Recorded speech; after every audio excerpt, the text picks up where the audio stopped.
everybody. I'm Ted DiBiase, the $1 Million Man, and everybody's got a price for lazy booking. Hey, this is your Olympic hero, Kurt Angle, and you're listening to Lazy Booking. No, it's true. It's damn true. Ho! Hey, folks, I'm WWE Hall of Famer Hacksaw Jim Duggan, and if you want to know what's going on in wrestling, check out Lazy Bookings. Ho! Welcome, ladies and gentlemen, to a brand new Lazy Booking right here on A2DRadio.com. Brought to you by Gibson Mayer LLC, your certified public accountants, located at 301 Oxford Valley Road in Yardley, PA. You can give them a call, 215-369-3300. Tax season will be here before you know it, so be ready, be prepared, and call Gibson Mayer. Who went down? Braun. Oh, good amount. Damn you, Matty. And AJ. AJ went down too. Oh, he did? Oh, okay. Jeez, Nice. That's not a good omen for this weekend. Well, the match in itself might have gone down. So, welcome, guys, to Lazy Booking live on A2DRadio.com. First half of the show, as we said, brought to you by Gibson Mayer. Guys, be on it. Taxes coming up, actually. So, our Scanzano Sports poll question this week, guys. Obviously, clearly a monster week this week. A shocking announcement that Roman Reigns has leukemia. He was in remission for 11 years. His leukemia has returned. And with that, he had to relinquish his WWE title so that he can focus on his health and his family. And first things first, we all wish Roman the best. Roman is constantly a big-time talking point on this show, so as he is on most. But I like to think that as a group, though, we're more educated than most because I think we all recognize whether we like the character or not. The dude works his ass off in the ring and constantly has one of the top 2 best matches on the show. Oh, without a doubt, yeah. So our Scanzano Sports poll question this week, with the Roman Reigns announcement that he has leukemia, do you believe that the WWE accelerated the breakup of the Shield? And I'm going to even reverb that or change that up even a little more, add to it, because we saw a lot of things happen on Raw this week, things that seemed to come up very abruptly. So, primarily with the Shield, but overall, do you feel like WWE accelerated a lot of things this week due to the unfortunate announcement from Roman? So we're going to talk about that. We'll talk about the Shield breakup. We're going to talk other things that happened with Raw and SmackDown. And in our second half of the show, we will also discuss, we'll preview WWE Evolution, the first ever all-women's WWE pay-per-view, which I'm excited about. I know you guys are feeling about it, but I'm actually pretty excited about the card. I definitely am. Yeah, so I think we'll discuss that as well. So clearly, first things first, Roman Reigns. It was interesting. So for myself, I was at the hockey game. I went to the Flyers Avalanche game, and I got a text message. And I am the anti-spoiler. David Roska knows this. That do not spoil anything for me. And most people know I don't start watching the show until about 9 o'clock anyway, so I can fast forward through commercials. Can we back up a second? Yeah. Were you live Monday night? Yep. So you were on it. Were you on it? No, I was not actually. So when did you catch it? What, the whole...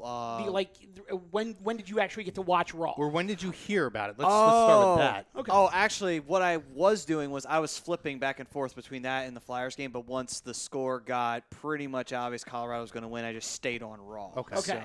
So and you were at the game. I was at the game. Okay. I was at Cornhole doing the Monday night mixed doubles or blind doubles cornhole thing. So Ryan was the only one who was actually at home in front of the TV when it was going on. Yep. Okay.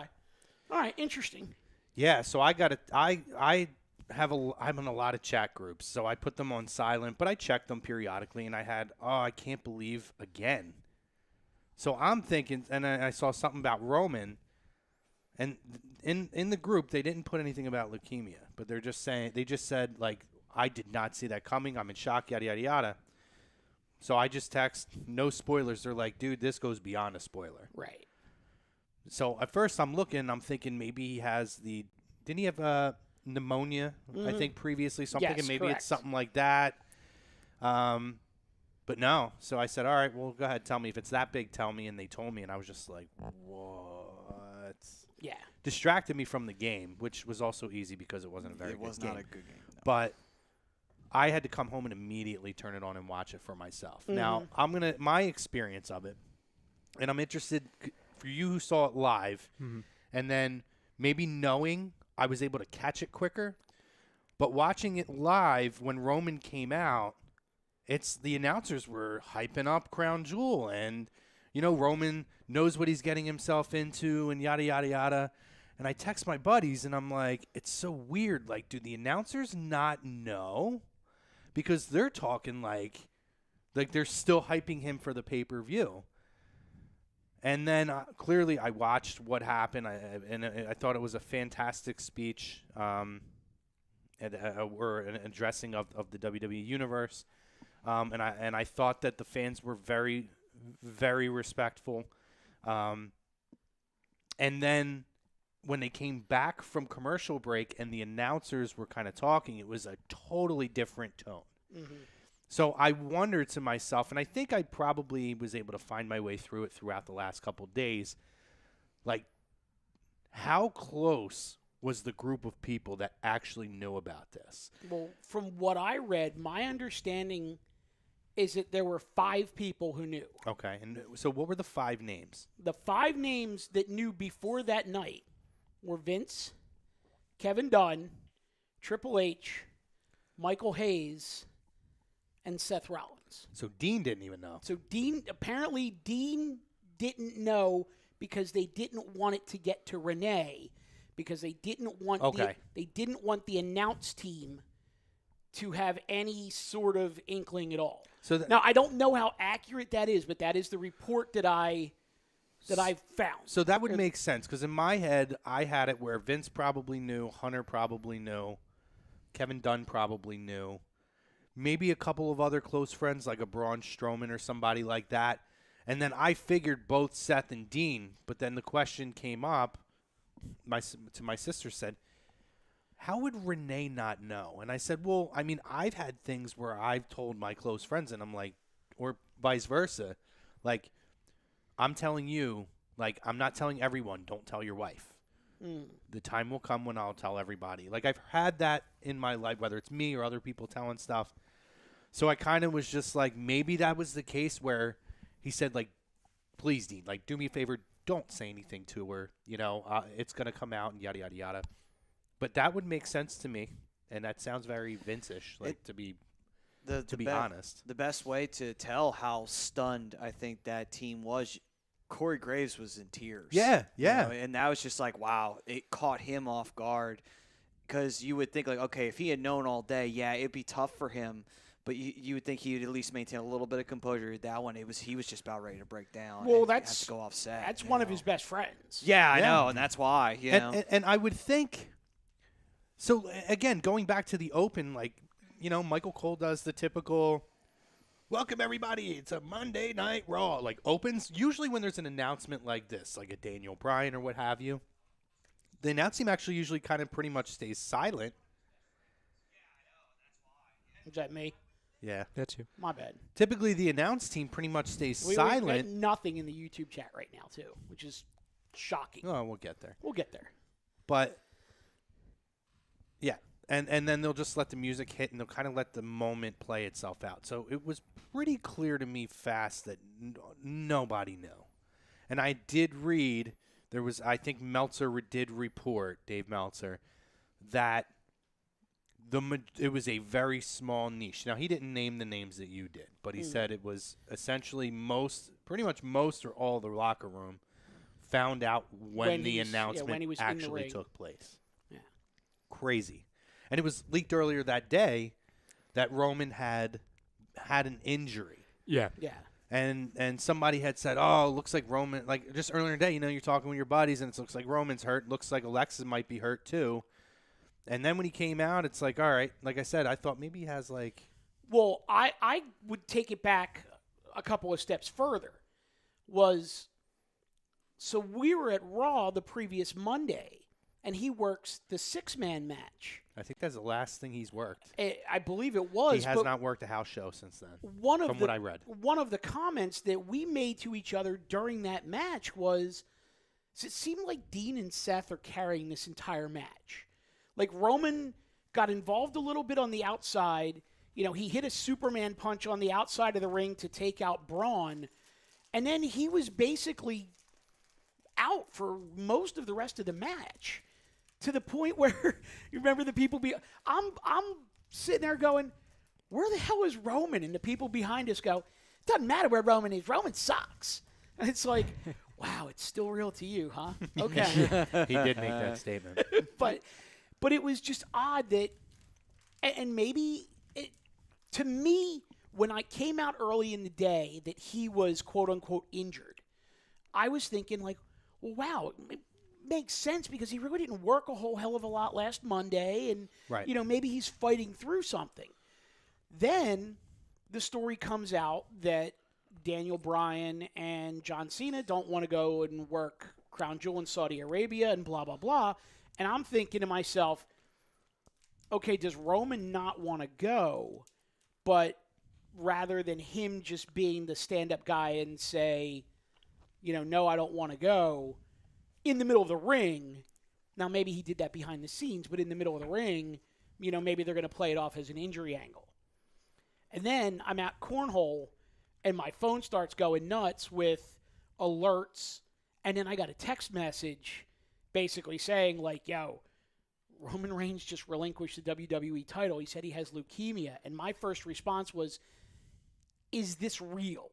Oh, God, you're one of those. Because No. That's Yeah. the thing. Yeah. I was because I You were wasn't in shock. I wasn't watching it. Yeah. Because had I seen it, I'm fine. That statement is so out of left field because it's one thing if it's he dropped the belt because of an injury, but you and I kind of talked on Tuesday, Chrome, where there's been tons over the years of people not only getting rid of titles, putting them down, but retiring because of injuries. But we've never really seen this. We never really hear, okay, they dropped the title or they retired because of an illness, and especially something to this degree. So I completely understand, Mike. When you're out doing stuff and then you just see that on your phone, it's like, wait, what? Like, it's just so. And that honestly weird. was my reaction. And it wasn't like. Wait, what? Yeah, and it wasn't like. I don't think my question wasn't like, is this an angle? Right. Okay. It was just like, holy shit. Because there was a is this lot real? of that went out there on Twitter and everything else. It was Which, weird. by the way, because we talked about this Tuesday. But I even WWE is not going. First of all, nobody's going to use a leukemia thing. No. Oh, no. I'm sorry, they're just not doing it. Just like back in the day with not, Daniel Bryan stuff. It's not Fritz von Erich holding the book. No, like listen, I've clearly the same thing with Daniel Bryan back in the day when he started talking CTE. They're not putting that shit out there, especially an organization that was so entrenched in lawsuits for things with brain injuries. Well, what did I tell you on Tuesday? I said there's no way for all these conspiracy theorists out there, why would they go the leukemia quote-unquote angle, then bring out the Susan G. Coleman? Right. And that was where I was getting to. Like, that what do you brought up? Yeah. Like, there's no way. As soon as you see that, well, first off, any conspiracy theorists out there, stop it. Like, shame on you. And two, all of those theories and all those internet stuff should have gone out of the window when they saw that segment. And all the Connor's Cure stuff they do. It was absurd. And like, WWE goes crazy with their angles. Absolutely. But there's a line. Yeah, there is definitely a line of, I'm not going to call it good taste, but I will call it decorum. Yes. Well, a line of common sense, too. Yeah. But that was my, my first question was, is this real? And then my second question was, and they're not trying to build a storyline out of this at all. And it was just like, no, he just put the belt down and left. And I was literally just like, fuck. And I stopped what I was doing and was just kind of like going through my phone. Yeah. I was at the game just immediately Googling stuff. Yeah. Well, you know what's weird, too? So usually and it's crazy that I decided to do it this night, but I'm usually like you, Chrome, where I don't watch Raw live. Monday's the one of the few nights a week where I'm not here, so I'm usually at home watching this time of year the football game. Right. And then during halftime, I'll start to catch up, and I'll see how it's going. If it's on a good pace, then I'll keep with it. If not, usually I'll just wait until after the football game. Right. So I'm literally waiting for the football game to start because obviously it was a relevant game to us, Yeah. you know, because it's the divisional game. Right. And I'm like, okay, let me just see what's going on with Raw. And as I turn it on, Roman's in the ring. I didn't catch it at the very beginning, but it's right when he starts to speak. You missed the announcers then, who it was like Yes, clear I didn't see they that. had no idea. No, so I didn't see that. But my initial thought before he even started speaking was, okay, and I, like you, heard about the injury stuff. So immediately, as soon as I see Roman in the ring, before I analyze what he's wearing, because that's a whole nother thing, I'm thinking, okay, I wasn't expecting to see Roman because if he was hurt, I was expecting like a backstage promo or like Right. what they've been doing with The Undertaker and Kane. Right. So when I saw him in the ring, I'm like, huh, okay. And then I see what he's wearing. And like, he is usually out there with the Roman Reigns gear and the T-shirt or whatever. Like, it's very consistent what he's out there with. And he's out there in street clothes. And the hair back, like nothing, doesn't look like Roman Reigns at all. He looks like Joe. Right. So before he even starts talking, I'm like, oh, maybe he is injured. And then when he said what actually happened, I expect, for somebody who was expecting a whole injury announcement, I'm relinquishing the title, I was expecting that.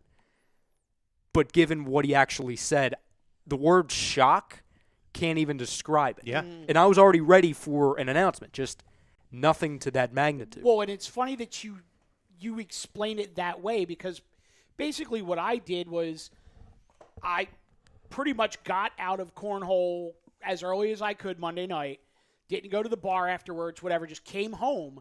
And I get home just as the tag team championship matches started. Okay. So I watch the tag team championship match. I see them win. I see the turn. I see how it all plays out at the end. Or knowing, without having seen it, but knowing what happened earlier in the night. And my initial thought there is Dean is going to say that Roman was the only thing holding the Shield together. But then as soon as they go off the air, I bring up the DVR and I go back and start watching it again.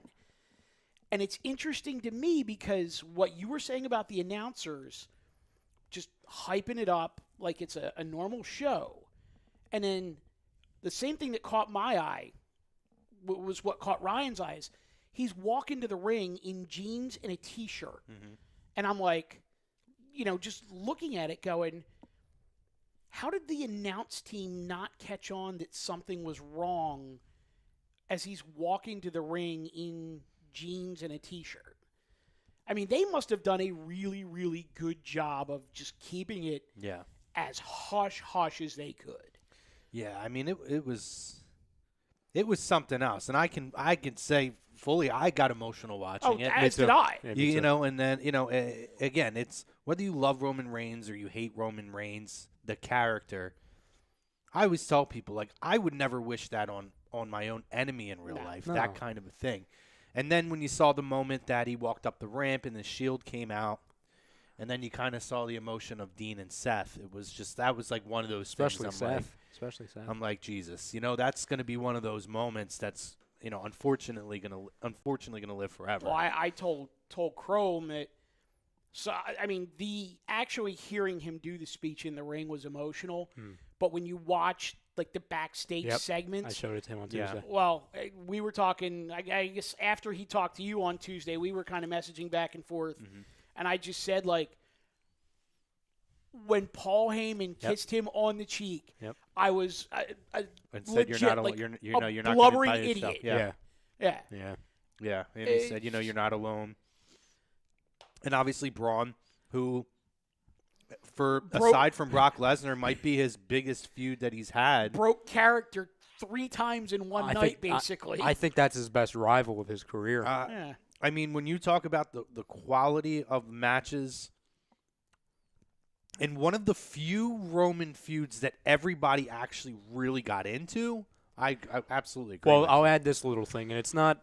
I mean, some of it is to credit Braun, absolutely, but I can make an argument that Braun Strowman became such a huge star because he went against Roman Reigns because of that feud. I Because agree.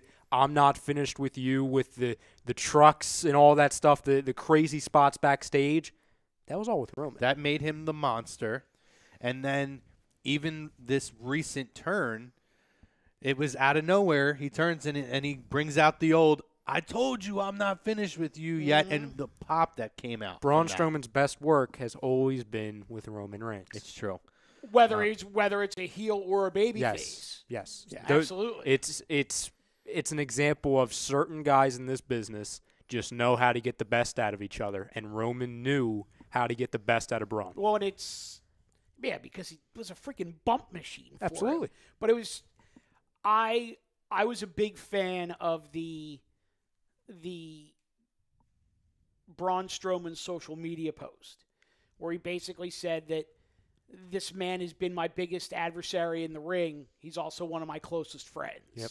And kind of put it out there, and it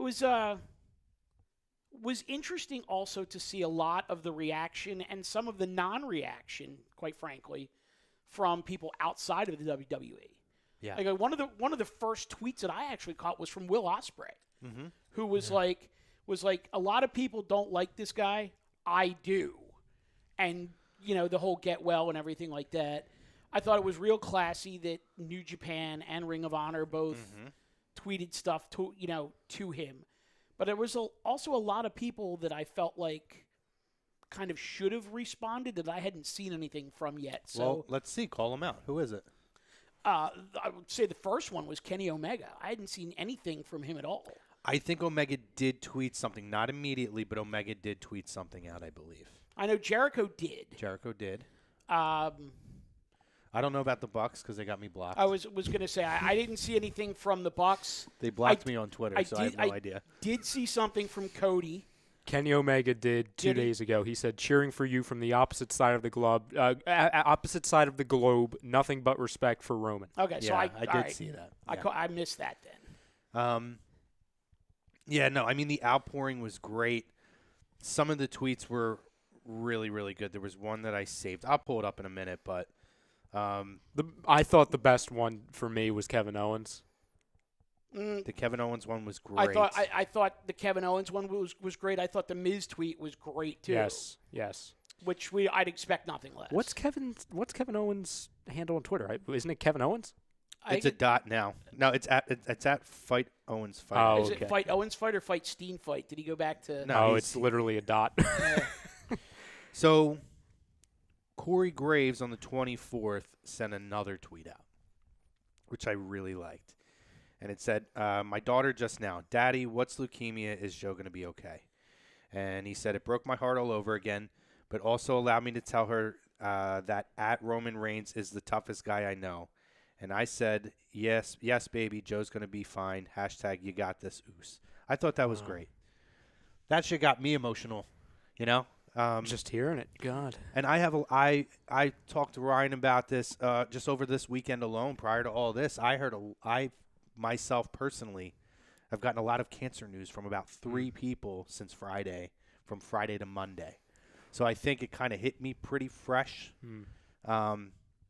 Some fresh cancer news, some unfortunately not looking very bright. I'm worried. I had seen people saying, and again, it's not a bash on anybody by saying this. Ridiculous things that, oh, well, he beat it before and he beat it pretty quick. He could possibly be back by Mania time. Like absurd. And again, that's people who don't understand really don't understand the gravity of cancer. And right. So the type of leukemia that it seems like he has would be the kind that I have a cousin. It's my cousin's husband who has leukemia, and essentially there's acute and then there's chronic. And the chronic is you never really totally get rid of it. You're going to live with it for your whole life, but you can go into remission, which is what it seems like he's going through. Right. Now, in my instance, he has been at the worst end of the spectrum on numerous occasions. It's never the same battle the first time as it is the second time.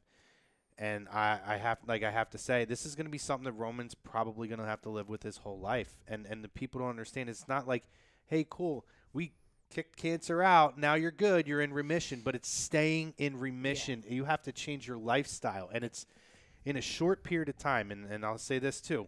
a young man who's in his early 40s that I know was just diagnosed in July. And healthy, didn't smoke, didn't do any of that stuff. He went from a July diagnosis to he is skin and bones. He had to be basically carried into a room for a special event that we had that he was insistent on attending. And it's not looking very good for him. And I'm just going to say it that way. In a very aggressive way.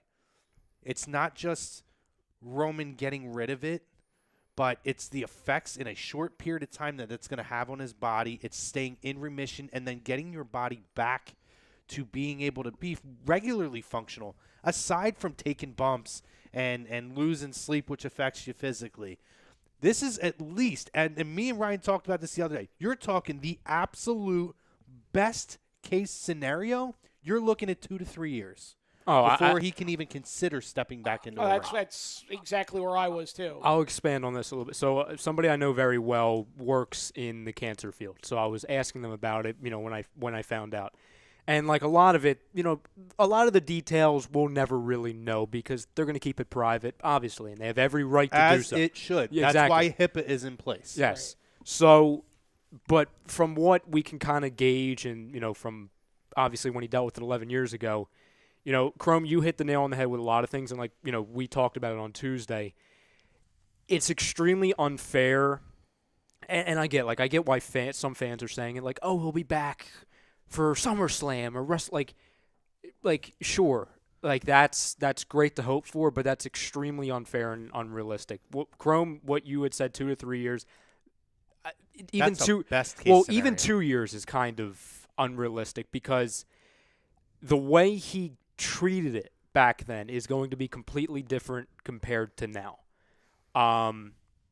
Not to go into too much detail, but the way he's going to have to treat it now is a lot more evasive, a lot more complicated. I mean, we're not going to talk like we're doctors. No, we know, no. This isn't Dr. Oz. Right, no, no, exactly. We have some general ideas of some stuff. But it's my family's in the medical field too, so me and Ryan have kind of an insight on some of the stuff that we've talked to people about this week. Right, but who it's have also to a degree, it's common sense that your body doesn't fight well, or your body doesn't fight as strongly. Correct. At 33 as it did at 23. 22. He was 22 when he first got diagnosed. So it's I mean once I kind of processed it, and Maddie, I'd love to get your thoughts on this too, but once I processed it, I kind of said, okay, entry number 30 in the Royal Rumble of 2022, and they should never ever mention his name on WWE television unless it's part of the Shield angle or Get Well Soon Roman. Yep. Don't tease him coming back. Don't assume he's coming back. Don't do anything with him at all other than the Shield can explain that he was the glue that was holding it together. And if they do have some shots of him undergoing treatment, something like that. I will bet. And I would hope that they. I would imagine, and this is going to be totally on Roman. It wouldn't surprise me if, even just for the benefit from what Roman said, where he wants this to get out and people to see it, and kind of, give them hope for the battle. If he agreed to do like a WWE 24 about his role, and I think I would be okay with that, like on the network. As long as it's done on his standards, on his terms, I'm cool with it. Other than that, give the man his privacy. Well, for me, when I found out, I had come back to Raw because I think the Avalanche had scored. I'm like, all right, I'm not caring right now, so I switched over to Raw. And I believe one of the matches was getting going. They go to break. They come back. I'm like, this is how we started Raw. It's like, okay, so Roman's in the ring. And then he says his name is Joe. And that's the first moment a red flag comes up because 90% of the time a wrestler never says his real name. Yeah, kayfabe's done. And then he says, I have leukemia. I literally was like, what? Like, that can't – I paused it, and I rewound and played it again. I could not believe what I just heard because – you think a wrestler, most of them in the peak physical health, you forget that just like they are still human. Yeah. And you forget that's like cancer ain't picky. Doesn't matter if you are in great shape or bad shape, it'll find you at the end of the day. And it just makes you think like, oh my God, no way. You know, it's like, no way. And not only did that happen too, then it's just like, he's got to go through the treatment again. It's like, it's already bad enough he went through it once, you know, and at that point, I'm not thinking about, you know, when he'll return or anything like that. I'm thinking more of just like, I just hope he gets through it. Yeah. I don't really, if he gets. And that's my train of thought. I don't care. Yeah, I'm not, at no point until I started seeing people put stuff was I thinking, he's going to come back this time. To me, it's, I hope this man's okay. I hope he can live a normal life, then start talking about, can you come back? Yeah. Like, You know? because that's my thing. Like, just like, you know what? Screw the business. It's not about the business right now. Right. Who gives a shit about the WWE? Right now, it's like, this is a man's life, his family. You know, it's like, I just want him to be okay. And if he never steps back in to the WWE ring again, even though he said that this is my no way his retirement speech, if he never step back into a WWE ring again and be like, you know what? As long as you beat that and you're still alive, I'm happy for you. You know, and you know what? If it does end with him as the career he's had now, he'll probably go down in history as probably one of the most underappreciated wrestlers and champions of his day. Agreed. Because I'll tell you right now, without question, he's a 2-time Hall of Famer already, on his own and with the Shield. He's going to be a 2-time Hall of Famer without a doubt. Well, I can tell you, you know, from my personal experience that one of the biggest challenges for him is the mental side of, you know, I thought I had this beat, and I went on to have this great job, you know, this career in professional wrestling, my family's business, blah, blah, blah. And the mental anguish of having to go through it all. Is that like a stinky core bottle? No, he went down the wrong pipe. Okay. He's aspirating. All right. The mental Medical terms. Yeah, the mental anguish of having to go through it all over again. Yeah. Like, you just, you know, at a certain point, you kind of almost feel defeated. Like, I can't believe I have to do it again. And it's, you know, for him, it becomes a situation of, you know, if you are able to, you know, physically hold up from the treatments at 33 and, you know, you can actually beat it, then at that point it becomes, you know, how bad do you want it? Yeah. Yeah, and to add on to that, too, as you mentioned earlier, it's not just I had to do this again. It's I did this as a young guy, and I'm a lot older now. Can I go through this again? And I'm sure he's a strong guy, though. He has a very strong will, which is very clear. And Roman's going to get in there, and he's going to tackle it. I mean, I believe every word he said with he's going to get in there, and he's going to do everything he can to kick its ass. Well, you have to. And I hope, but there's a lot of people that give up, man. I know, but I'm thinking, especially when you're talking about a second or a third round, there's a lot of people that give up. I think with him, it's different. the wife and daughter. Yeah, oh, for sure, sure. I think when you have children that you have to fight for, I think that's a big equalizer. Yeah. It's kind of sad to say that, and I've said this to you, Chrome, and it's disgusting, really, but it's, in a way, it's true, and it's very sad. So we talk about how he's extremely unappreciated. The audience, for the most part, hasn't really been accepting of him. And like we've had this discussion numerous times. Not all of it is his fault. I would say most of it is not his fault. It's very sad that this is what it took for people to accept him, in a way. The biggest heel in existence. But yeah. And real quick, Crum, if he does, and like we said, it's all about him getting better. So him returning is not priority whatsoever. Although if he does return one day, it's kind of, WWE has their guy. You don't understand? He'll be the biggest face in the history of the company. I think he'll go even more than Hogan, more than Austin. It'll more be than the Rock. biggest return in the company's in the history of professional wrestling. Now, kind of an interesting transition because of one point that we had talked about. Yep. So I had a question for Ryan, and I would like to present it to you, gentlemen. You know, a lot of major things, and I'm not talking about like storyline things. I'm talking about real life, and I'm taking out something like Eddie Guerrero dying of a heart attack type of a shock or two. But this is talking about like tragic type of things that have happened. Is it safe to say that this is a top 3 to 5 biggest story / most tragic stories?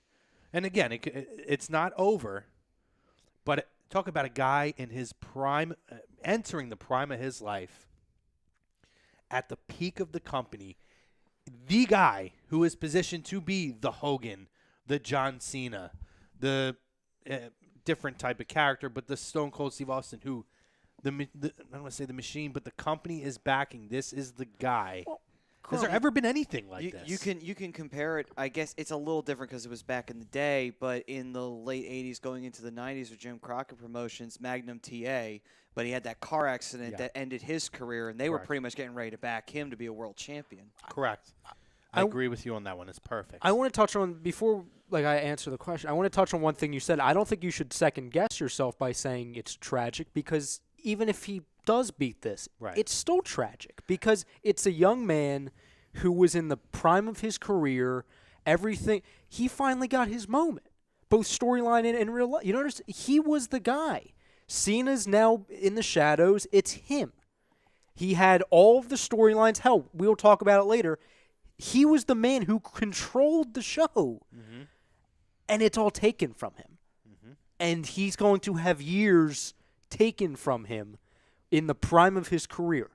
So no matter what happens, it is tragic. And when he and I'm going to say when because I'm hoping that he will. I'm going to be a positive thinker. Absolutely. When he does come back, he's 33, going to be 34 somewhat soon. You know, he's going to be the age of a Bobby Roode and AJ Styles, late 30s, who these are guys now that can still go, but they're also guys that you talk about are now, aside from AJ, who's an anomaly, and they still build the company in a lot of ways around him, but a lot of these guys who were great workers their entire lives and maybe didn't have everything given to or all the opportunities there, but they're wonderful, talented people. Those are guys that we look at now that are on the downside. Look at a Samoa Joe at an age that he's around what Roman would probably come back at. Look at the injury issues he has. Well, it's interesting because wrestling, like professional wrestling, is becoming a younger man's sport. Because it used to be, you know, when I was in my teens. Fam, we're going to get to you guys. I didn't want you to think it's just there's so much to talk about, and we kind of want to get it all out in the forefront before we start sidetracking. When I was in my teens and early 20s, you know, you had guys that were at the top of the card. Yeah. That were in their late 40s, even early 50s. And now, granted, there wasn't as much information available back then as there is now, so you never really knew how old these guys were, but... Well, a perfect example, you could look at, like, the Four Horsemen. All of them were on the other side of 30 by the time the Four Horsemen formed, you know, and they had careers spanning, like, at least 10 to 15 years ago in the territories. Yeah, I mean, it's... I mean, to me, you're looking at... That was a perfect... To me, number one, like, most shocking, tragic things, to me, would be Owen Hart would be one. Yeah, that's number one. I think, and this is the only time I'm really going to use his name, Benoit murdering his family would be number 2. This, to me, would be number 3. And then it would probably be the Flair plane crash, even though I wasn't born then. When you look at the history of professional wrestling and how that affected a lot of people. And then number 5 would be Magnum TA, a guy who was, for all intents and purposes, positioned to be the rival to Hogan. Now, so where do you, and I'm not trying to be morbid at all when I ask the question, but I mean, how do you deal with guys like Eddie Guerrero, like Brian Pillman, like Davey Boy Smith, you know, people that were still active and... Well, I look at that, not to say it's not a tragic thing, but I'm talking about those guys did things to themselves, whether it be steroids, drugs, what have you. There's a lot of those cases in pro wrestling, and it's terrible because that's the industry of guys who die in their 30s and 40s. Right. There's just a laundry list of great talent. Yeah. So Eddie Gilbert died in Puerto Rico of an overdose. There's, obviously Eddie Guerrero. Art Barr.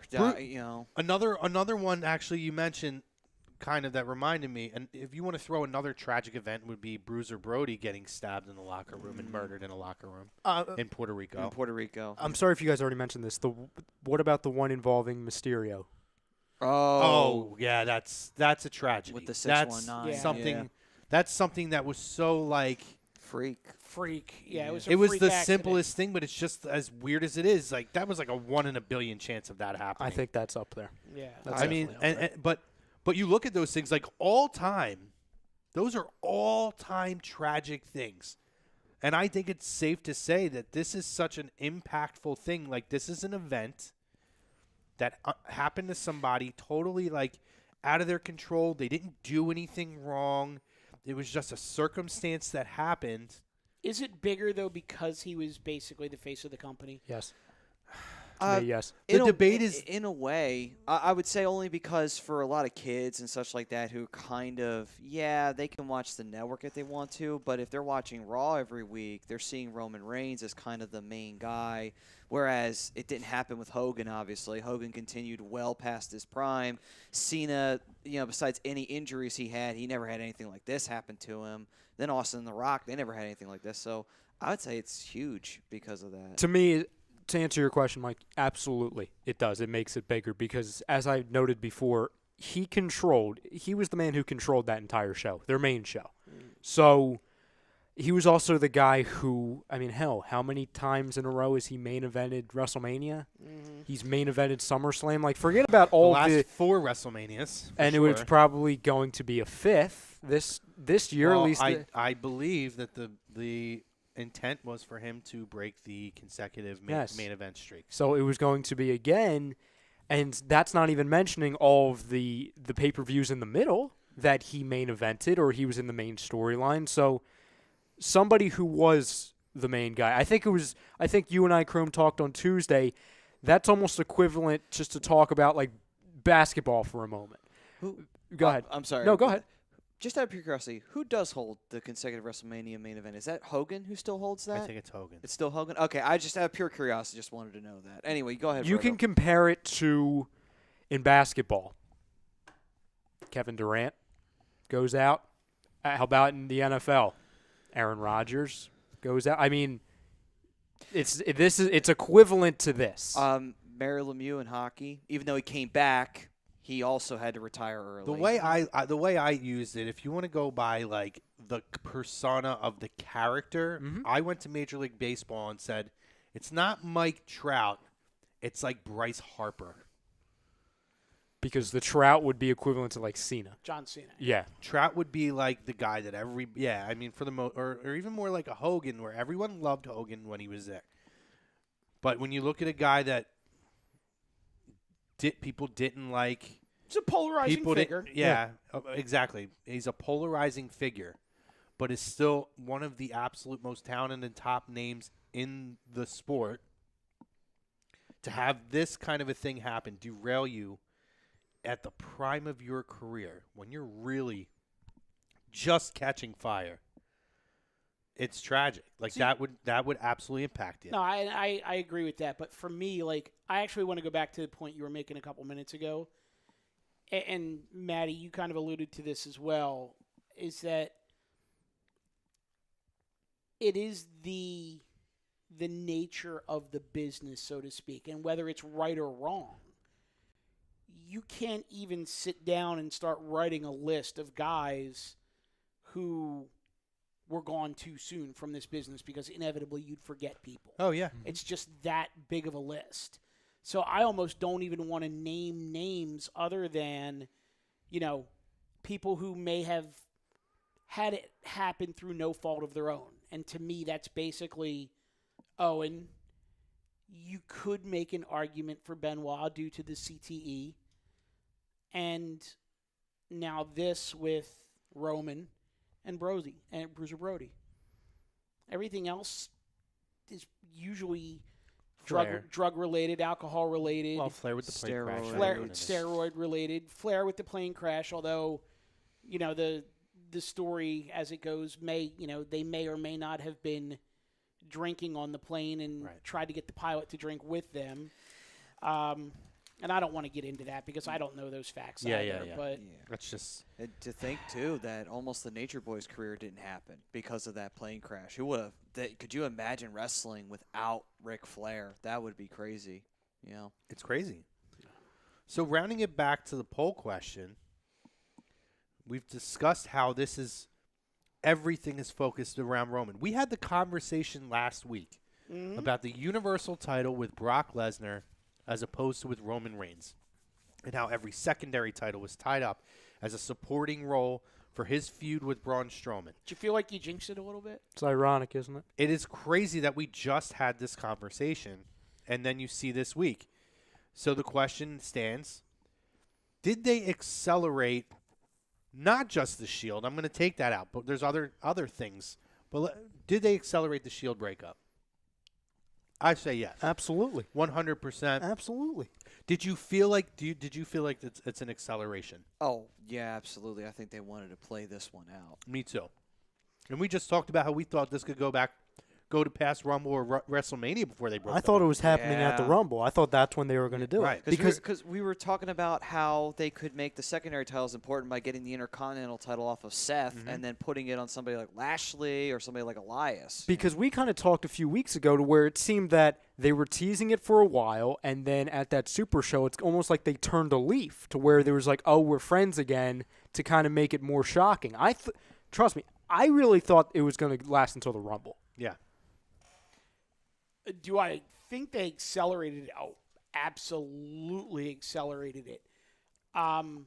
They strapped the jetpack to the back. Yeah, of it. for me, I understand exactly why they did it and when they did it. I would have liked to have seen them wait a week. Even if you're going to accelerate it, I understand that this is going to cause a lot of change to storylines. I just think it would have been more if they go the route that I think they're going, which is Dean claiming that Roman was the glue that held the Shield together, and Seth, you've already turned on us once. Mm-hmm. The only reason I was accepting of you was because of Roman. I would want the Roman news to be able to marinate for a week before the turn came, because to me, even suspension of disbelief, you don't have that happen and 3 hours later go out and turn on the guy. To me, that just seemed it's a little bit far-fetched. But yes, the acceleration 125%. I agree with 99% of what you said. The only thing, and trust me, I could see it both ways, but the way I look at how quickly, because you're right, they were hugging on the stage. 3 hours later, Dean is attacking Seth.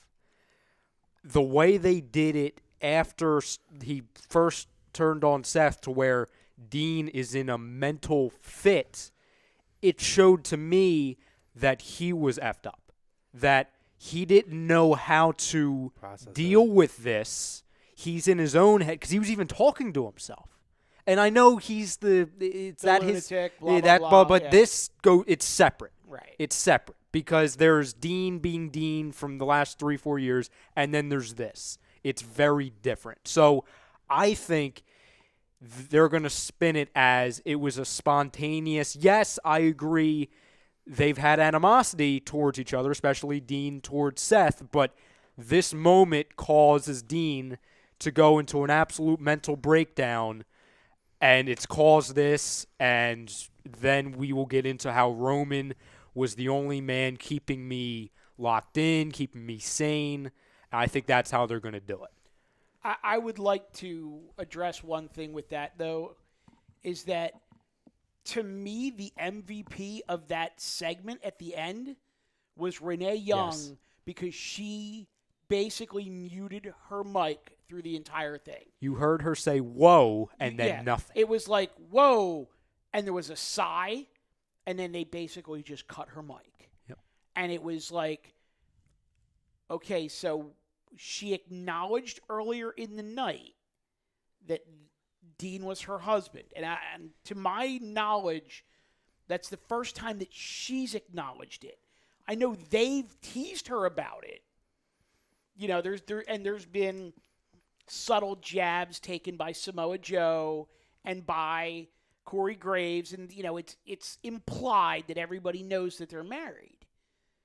But it's the first time that she's actually, I believe it's the first time that she's acknowledged. I think she did when The Miz on Smackdown, when that stuff went down. I think she acknowledged it. But that was on Talking Smack. No, that was in front of the crowd when he had that feud, and okay, that's the only time I can recall. But that was before she was a part of the Raw announcement. Correct. That was correct. almost 2 years? No, not 2 years ago. It was a while about ago. A year, But and a half ago. it's the first time since she's been part of the Raw announce team Right. that it's been acknowledged. Right. Yes.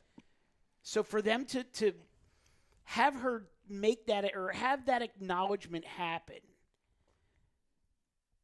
and I'm sure that was fed to her because they were in absolute shock as that was going on, by the way.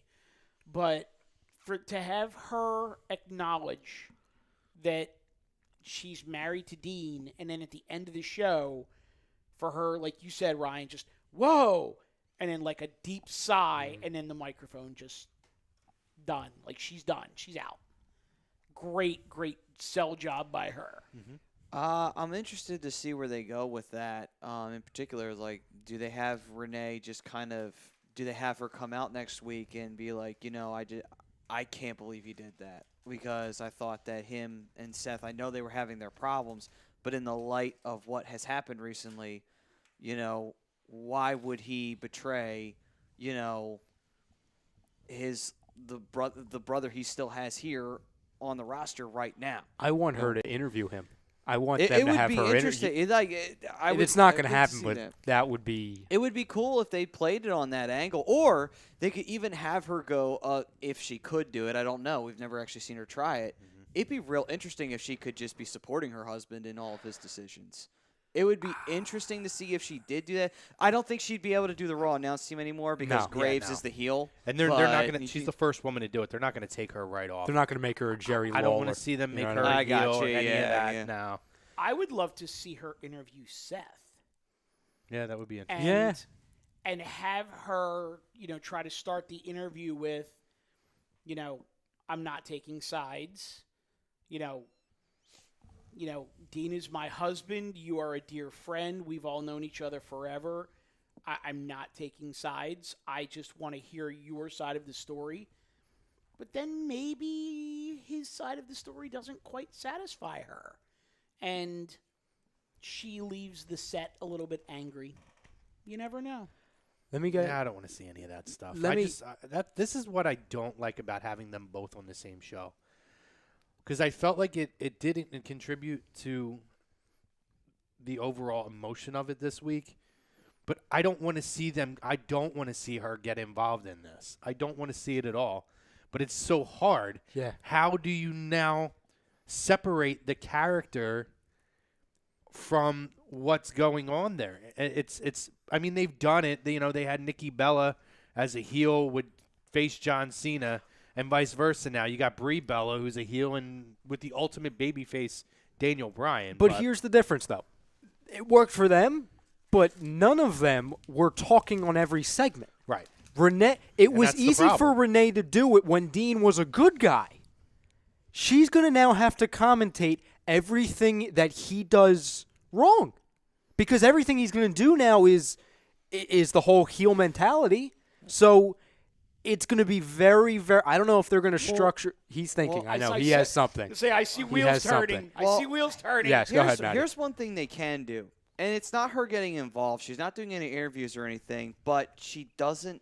She just refuses to announce and be on the team for his matches.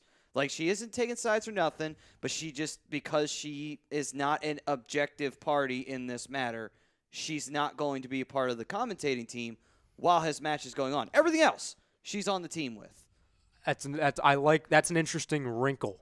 If they really want to go like, okay, this is beyond wrestling type of a thing, I actually really like that. They have like Byron Saxton come in or something. No, actually, I could, because I'm digging where he's going. But could you see them coming back from commercial, and they go to a tight shot of the table, and their 3-shot now has become a 2-shot, and it's Cole and Corey Graves, and Cole just says, Renee Young has stepped aside. She'll be back for our next segment. Right now, let's go back to the ring. And immediately you hear Ambrose's music hit. Yeah. And they don't explain anything else. Just that she stepped aside. She'll be back for she'll be back in a couple minutes. And then as soon as the Ambrose match is over, all of a sudden she's back on commentary. They acknowledge it without acknowledging it. Yeah, it's an easy way to play it. So let me just get mine in because we're running out of time on the Facebook. And I also want to read the Facebook comments we had. I definitely think that they accelerated this, and there's other programs that it is very clear the domino effect that Roman had. I really liked that they did it. And I think Ryan actually made a lot of really great points in the Dean's been kind of on the edge, better than what the Lunatic Fringe was the first time before he was hurt. But he's been kind of like having this internal battle is probably a better way to say it. And the emotion, you could see the real emotion that came from that. But even just, the talking to himself and then the say it again, but you couldn't really hear what it was he said. So you could make that anything. It could be when he hugged me with everything going on with Roman, and then he said something in my ear, and that was just the absolute tipping point. Or even when he threw him over onto the doctor, over by the ring bell and all that. And then he took the titles and said, this is what's important to you, and he pegged the titles at him. Like, those are things that they could clearly play off and say, you know what, it was a highly emotional night to begin with, and that just kind of pushed everything over the top. And I feel like there's a lot of ways that they could go with that. And I liked it. And we just talked about, again, when's the last time Monday Night Raw shocked you? There may not be an episode in the history of Raw, obviously from a real-life shocking moment to a storyline shocking moment, beginning to end. There may not be a more shocking episode in the history of Raw. I'll tell you this. Well, first off, we kind of talked about it on Tuesday. I'll say it real quick because I know we got to get to the family. The last time I was this shocked, and it wasn't good, was when Goldberg squashed Lesnar. That's the last time I was this shocked, but that wasn't a good shock.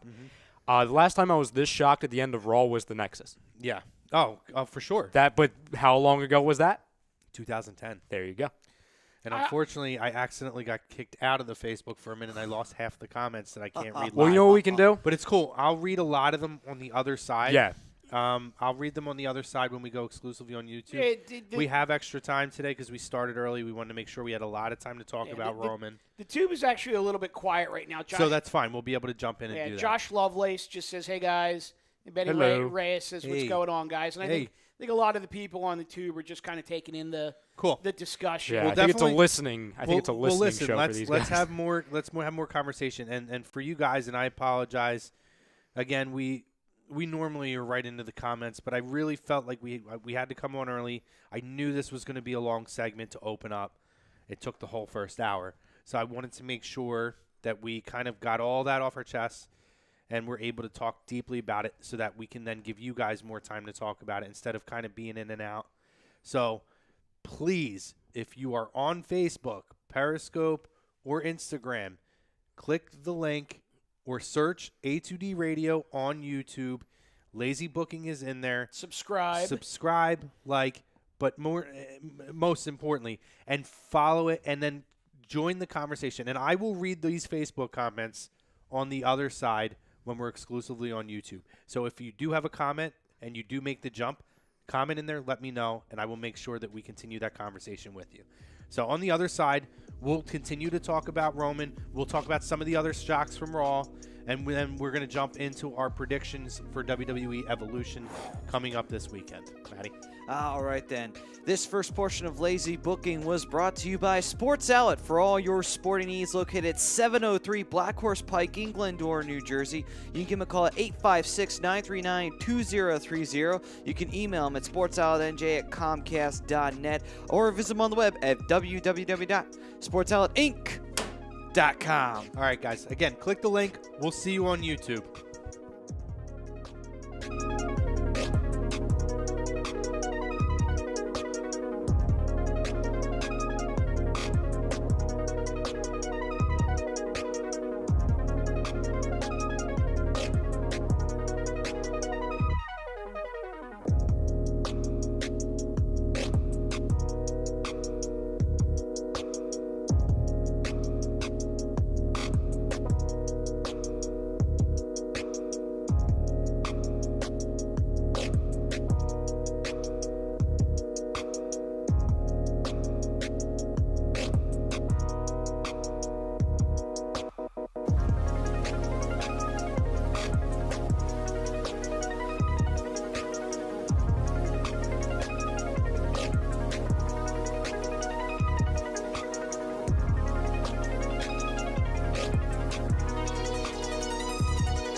Get up.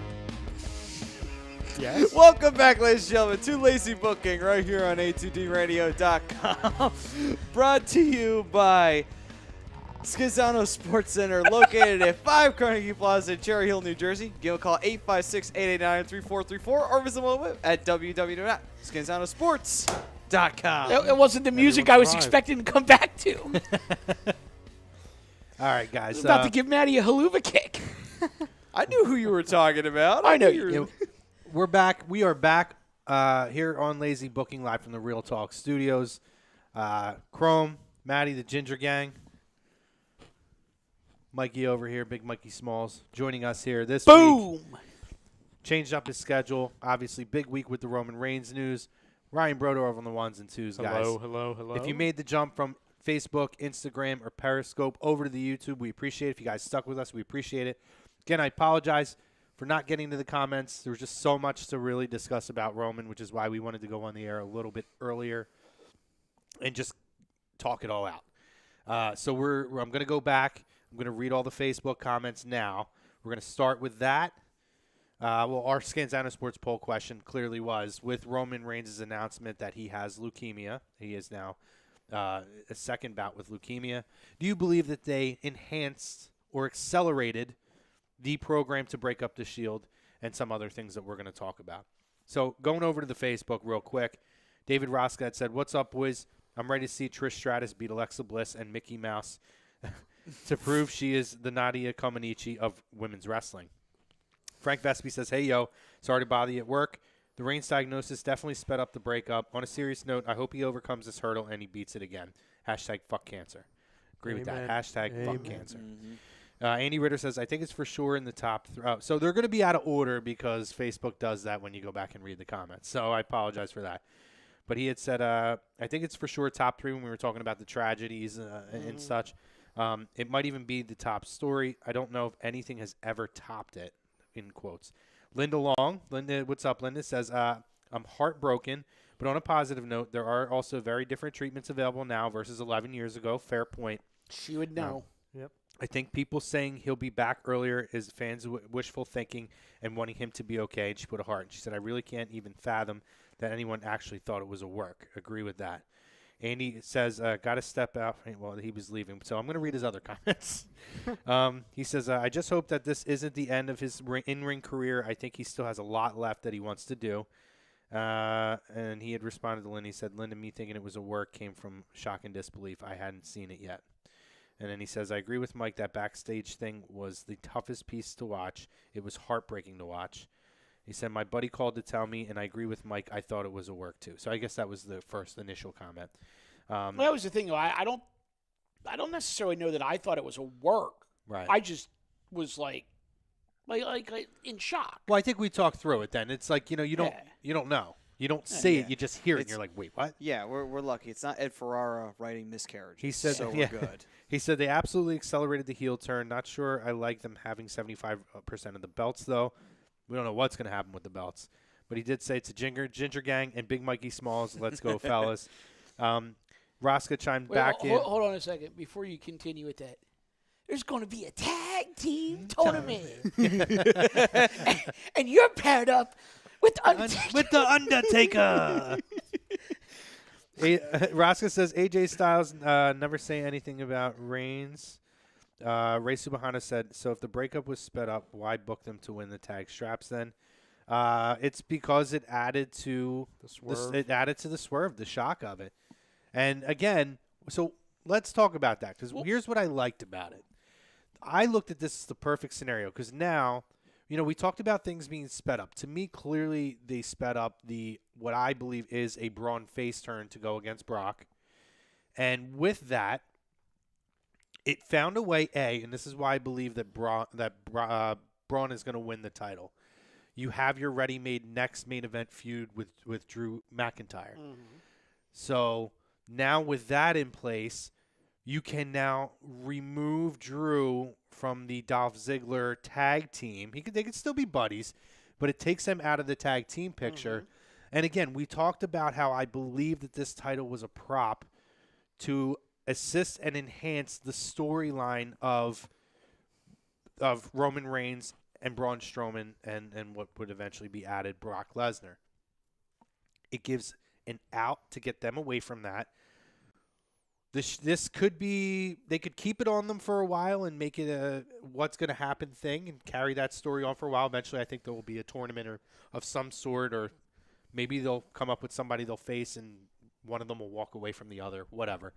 But you don't have to take the IC title now off of Seth, because that could be something that those two guys, because the whole thing was, right? Dean didn't have a title, but Dean was there for everybody. So it gives them a singles title that they can focus on, that they can compete after to kind of go along with their storyline. Not that it needs it. Well, could you? Go ahead. Okay. No, you're the tag team partner. Go ahead, but don't leave me hanging when you're done. Don't worry, I'll come right back to you. But I felt like he just did this to me. I'm standing in the corner getting ready to do something. Tag himself in. Only because I loved what you said, and I got something for you. But go ahead, Maddie. I was going to say, what they could do, actually, if they are going to, you go that route where you have Dean and Seth rival over the Intercontinental title, whatever they do with the tag belts, they're going to do with the tag belts. But in terms of the title for the Intercontinental, if you can have Dean take that belt off of him as a heel, what you can then set up for, and this is me just thinking well down the road, you'll have that rivalry with Seth trying to get it back. Dean holds it for a little while, kind of establishes himself in the mid-card as a heel. And since they pretty much teased this happening Monday night on Raw, you could have Elias beat him as a babyface. I like it. And he wins the Intercontinental title, because if anyone deserves the Intercontinental title just based on sheer over and loved passion and merchandise sales, it's Elias right now. Two guys. Elias, and the other name I'll drop in who could use it is Finn Balor. Yes. Agreed. So I like where you're at. Where I was going was keep the tag titles on them. And you basically have tag team champions that are quote-unquote brothers that more or less can't stand each other but refuse to lose as a team because they know that they're just that good. But you also have the tag team champions feuding over the Intercontinental title. And regardless of who has it, because maybe they do switch that Intercontinental title a couple times before they start introducing other guys into the mix. But you could have a storyline where, regardless of whether Dean has it or Seth has it, no one else can seem to get it, because the one that doesn't have it always has the other one's back. Because if he doesn't have it, no one else is going to get it. Yeah. Sort of like I could beat up my brother all I want, but no one else is allowed to touch him. You could do that. Yeah, no, absolutely. It's going to be tough with the way that beatdown went down, though, to pull that off. To me, agreed. I like that idea, don't get me wrong, but I look at it, and I don't want them to do the same thing they did with this feud I'm about to bring up, but I found comparisons, and I think I said to you, Chrome, like, Dean's going to be hated like Tommaso Ciampa's hated. I wish and I hope they handled this feud like they did with Ciampa and Gargano, to where they can't even be in the same room as each other. Because, like I said earlier, the way this whole show ended, the way it happened, it transcends wrestling to me, the way they handled it. I believe, it's going to involve the IC belt because that's how it's going to come out at the end of it. But I'd rather they don't have multiple combinations of belts involved, because the feud doesn't need it, to me. I agree. Now, I like the idea of that, having a lot of different layers to this feud, because if you're going to do a feud with a lot of layers, you do it with these guys because there's a lot of layers to their characters. So right, and I hear where you're coming from, and it's all valid criticism. What I would say, though, is that when someone outside of the Shield does finally take either the Intercontinental Championship, or a couple of guys takes the tag team titles off of them after, quote-unquote, the entire roster is so frustrated that they can't seem to break through on them, imagine how much more over they're going to be. Yeah, that's true. Although I do love the idea of Elias a babyface Elias taking the belt off of a heel Ambrose. Yeah. I love that. But I do believe in the end, it does give them a clear path to clear the tag titles and start actually using it for tag teams now. Yeah. And to me, I almost hope that they go in a direction with Dean to where, like, I don't want him to be like this, the schizophrenic type of a guy that he was before.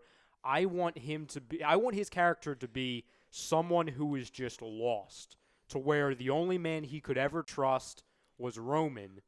And he's almost a loner now, to where I don't want to see him in a 6-man tag with 2 other bad guys. No. If he is, I want him to just stand there. I don't want him to tag in. I just want his true character to just be a lone wolf. Or if he is, maybe get the win. They already have a lone wolf. Yeah. Oh God, he'd be a better lone wolf. Yeah. No, or if he's going to be in tag matches, those because they always do it. It's inevitable. Yeah. After the match is over, either immediately walk out or take him down. Hit them with dirty deeds and then walk out because that's who he is. I don't give a shit about you guys. Thanks for the win. Could you imagine, though, if they hand him a microphone and, he just basically takes the microphone and says, look, I'm not a lunatic. I'm just pissed off. Yeah. Just drops the mic and leaves. Even that, and no explanation. That's how I would look at it. It's just like, that's how I would book that, where it's just like, you know what? Just say that.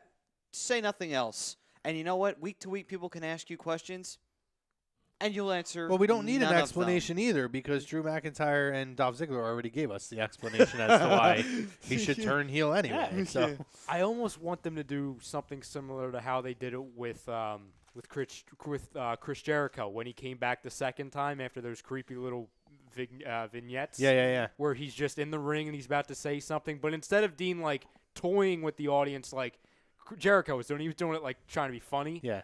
Dean just looks like he's going to give an explanation, drops the mic, and just takes off. They do it for 4 weeks. I think that'd be entertaining as hell because the crowd's going to be going crazy. You know what I mean? He's going to have incredible heat on him. And the best part of it, you can have a great confrontation with Rollins because Rollins will still be completely stunned and oblivious to it. And multiple times Rollins could confront him about it. It's like, what is your problem? Yeah. Every single time. Ambrose will not give him an answer. I almost want Rollins to be off of TV for 2 weeks. It's not going to happen, but I just to No, build this. not with Roman off TV now. No. Linda also said, love the support from WWE. David Rosca said, let's all pray for Roman. Yep. Tom Arnone says, absolutely, but I have no clue. David Rosca said, I was in shock with You're an all idiot. you guys. Not a fucking idiot, just an idiot.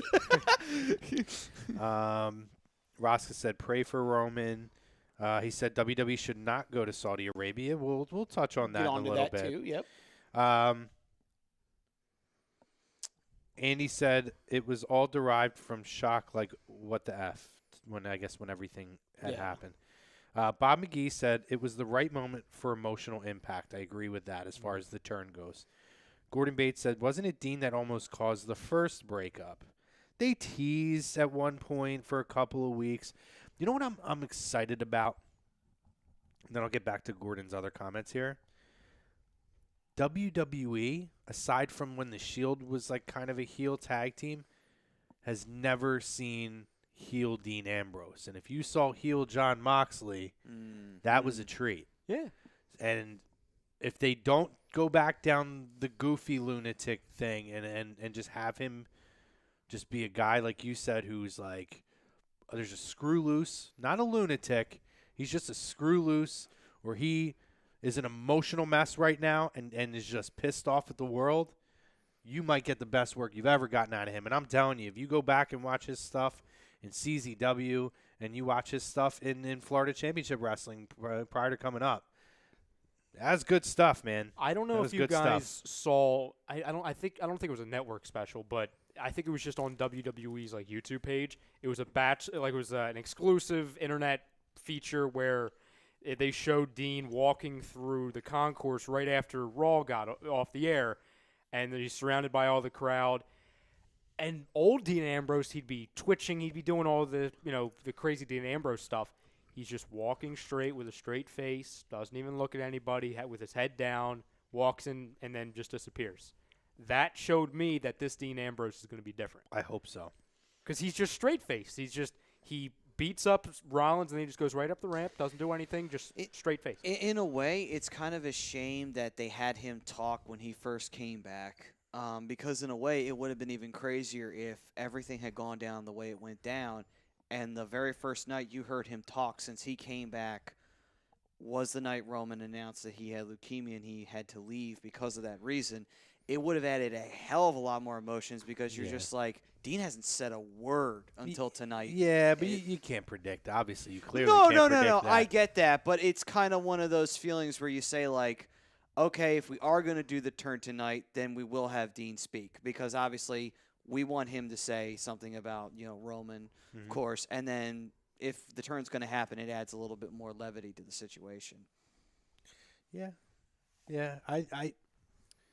It's terrible, and I feel I wanted him to turn immediately coming back, and as tragic as everything is with Roman, in hindsight, in terms of Dean, it worked out in the best case scenario for his character because he is going to have nuclear heat on him. Gordon did say, unfortunately, the Shield didn't have the impact that they once had. I think it was more of a nostalgic thing. I don't think it was termed to be a long-term thing, but injuries the first time derailed it. The second time, clearly what happened with Roman kind of derailed it. Can I say that about any returning faction, though? I mean, you've seen all the times they brought back DX, which is legendary. Every time they bring it back, it's a little less reaction. You know what I mean? How many times do they? And I'm not comparing it to where like they brought up D Generation X like 25 times. Like they brought it back. They've only done it with the Shield, 3 times? So, and really the second time was just they never took it away. It just went away because of the injury. And right? they even the only reason they brought it up was really just for that one pay-per-view because of that match. So I don't think they were even setting that up for a run. Yeah. No, I think in terms of the Shield, they've all outgrown it so much that that's the disappointment of it is when those guys were legitimately guys building their name who storyline-wise or maybe even a little bit of truth had a chip on their shoulder and wanted to come in and change the game. They were able to shock us and surprise us and do things that we hadn't seen done ever before or at least in years. And now these guys have been there. They're cornerstones. They're staples of the company, of the wrestling industry right now. So when you try to put them back together and create a long-term storyline, it's just hard to buy into it because fortunately, they're capable of much more as individuals. Yeah. In the end, in the long run. It's not like there's like something.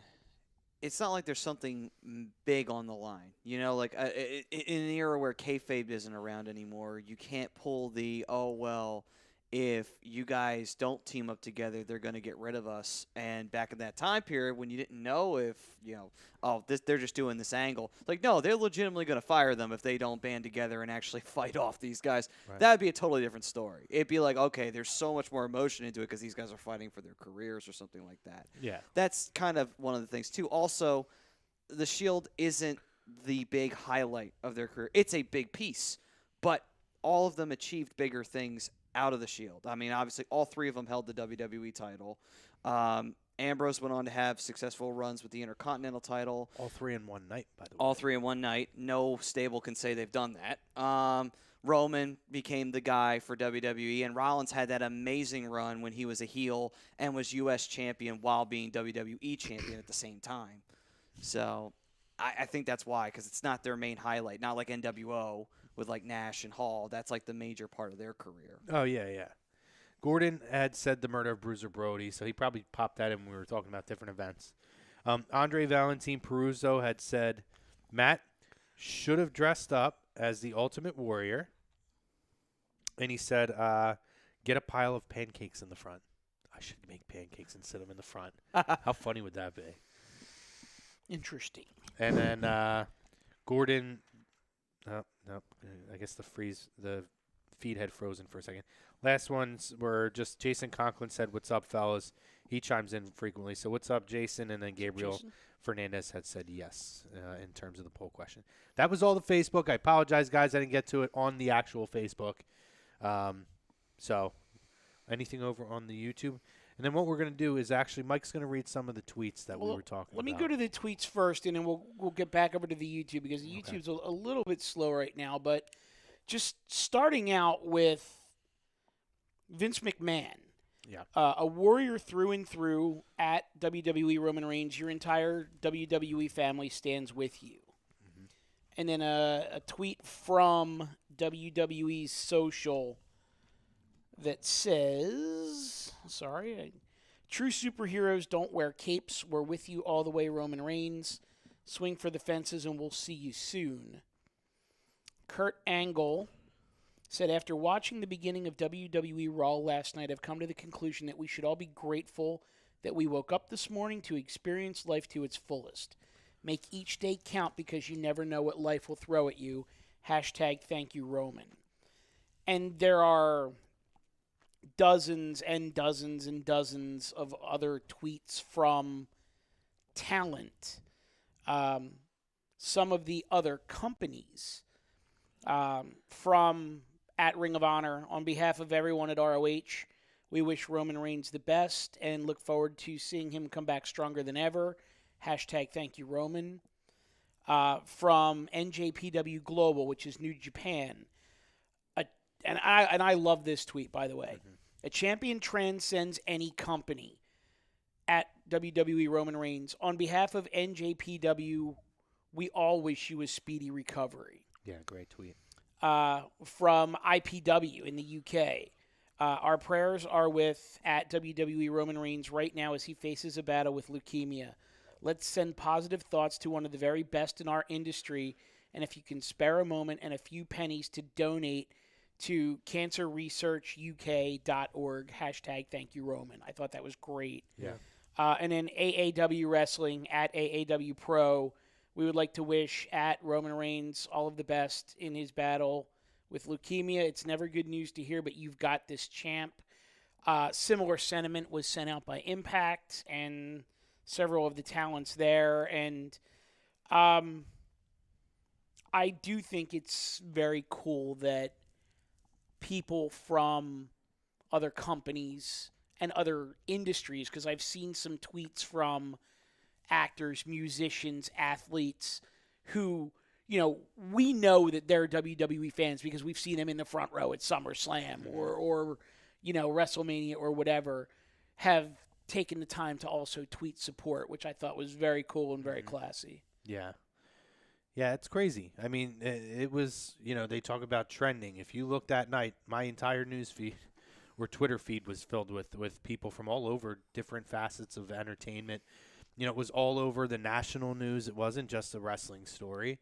It was on NBC and ABC's national news.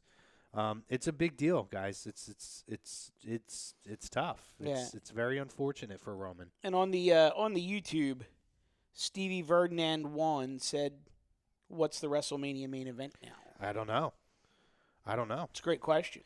We're going to have to see. I think we're in a wait-and-see pattern now because I think it was pretty clear whether it was going to be a Shield triple threat or Roman with anybody else. I think clearly that's going to be different now. So I think it's a wait-and-see, unfortunately.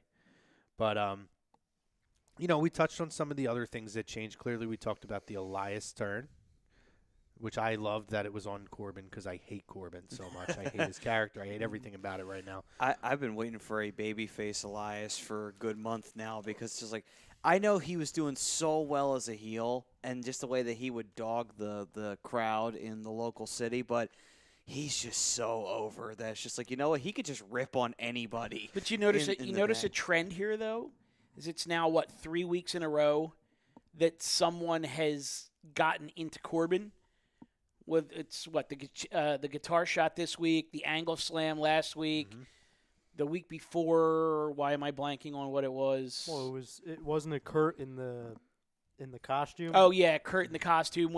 So it's literally like every week now somebody is either taking out Corbin or going over on Corbin. And I think it's gonna probably play into the Corbin's losing control of the show deal. Right. Which Stephanie comes back. Which will probably transition Kurt back in after Crown Jewel. You know what I think it's probably going to lead to? I think it's going to lead to Survivor Series. It's going to be Team Angle versus Team Corbin, and Stephanie's going to say, Corbin, if your team doesn't win, you're fired. I think that's exactly what's going to happen. You're fired. You're fired. I mean, but could you guys see that happening? Because I think, I honestly really think that's going to, I think that's, because in all honesty, especially now that the Shield's not a thing, it's not like they're going to go Team Shield. Yeah. I think when you talk about the two kind of feuding sides, and they're not going to do Team Dean versus Team Seth because Dean's they don't not really have friends with- teams. Well, Dean isn't friends with anybody. They don't like it. Neither of them have any friends. That's true. So I think that makes the most sense, to be honest. David Rosca says, in my mind, Roman Reigns should have won 5 back-to-back Royal Rumble matches. I don't understand exactly.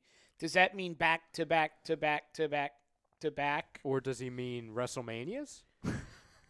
No, he says won 5 back-to-back Royal Rumble matches. 5 consecutive? Well, how many consecutive did he win? 2?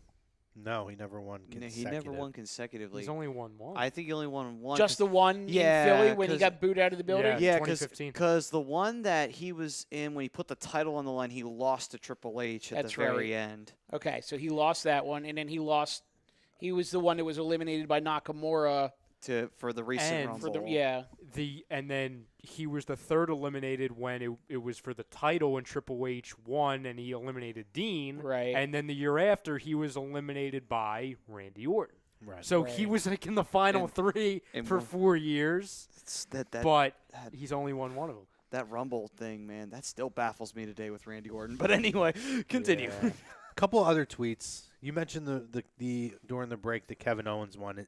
Kevin Owens had tweeted out, "Roman is one of the best I've ever been in the ring with, and one of the guys I respect and look up to the most in this industry. My thoughts are with him and his family. I can't wait to see him overcome this and get to share a locker room with him soon. With him again soon." John Cena. Oh, I didn't even see what Cena said. John Cena tweeted out. Give me 1 second here. While you're looking at that, I'm going to get the Miz real quick. Yeah, pull the Miz one up. Where the hell is the Cena one?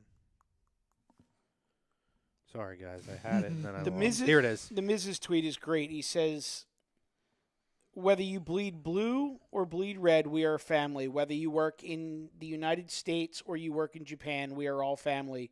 Roman, we stand next to you as we watch you give the," and it's a picture of a Superman punch. Yeah.